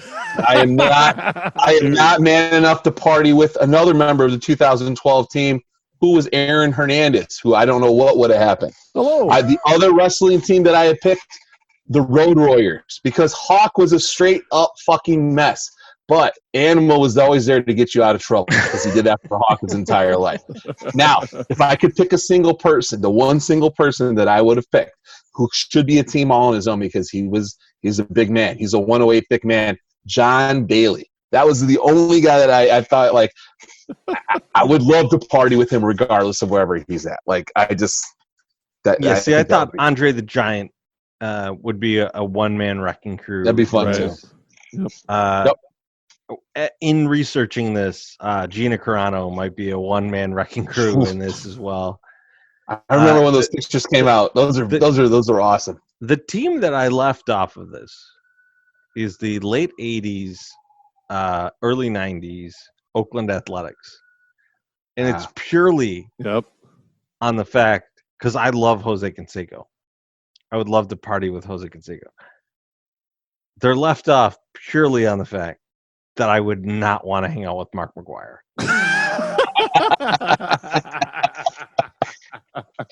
Wonderful. Yeah, I don't know what kind of drugs they were doing other than like anabolic steroids. Like I don't, like. It doesn't matter. I would love to True. sit and have a conversation with Jose Canseco over 25 beers talking about Bigfoot. But Mark He wasn't that McGuire would cool be back then. sitting in between us like a chaperone, just like deadpan face, doing nothing, just annoying the fuck out of me. And that I cannot have. But that is how we will end the show. Guys, thanks for jumping on. It's been a beautiful Friday night with you fellas. Baby. A lot of delicious beers have gone down Mhm. as we kind of just drink away the feelings around Kopech opting out and the possibilities of a shortened season that we're looking at. So, Yep. guys, have a good week. I will talk to you very soon, and we'll have some more content for those of you out there in the immediate future. I think there's going to be probably some more videos and whatnot in the next couple days. So thanks a lot, everybody. We'll talk to you soon. Peace. Peace.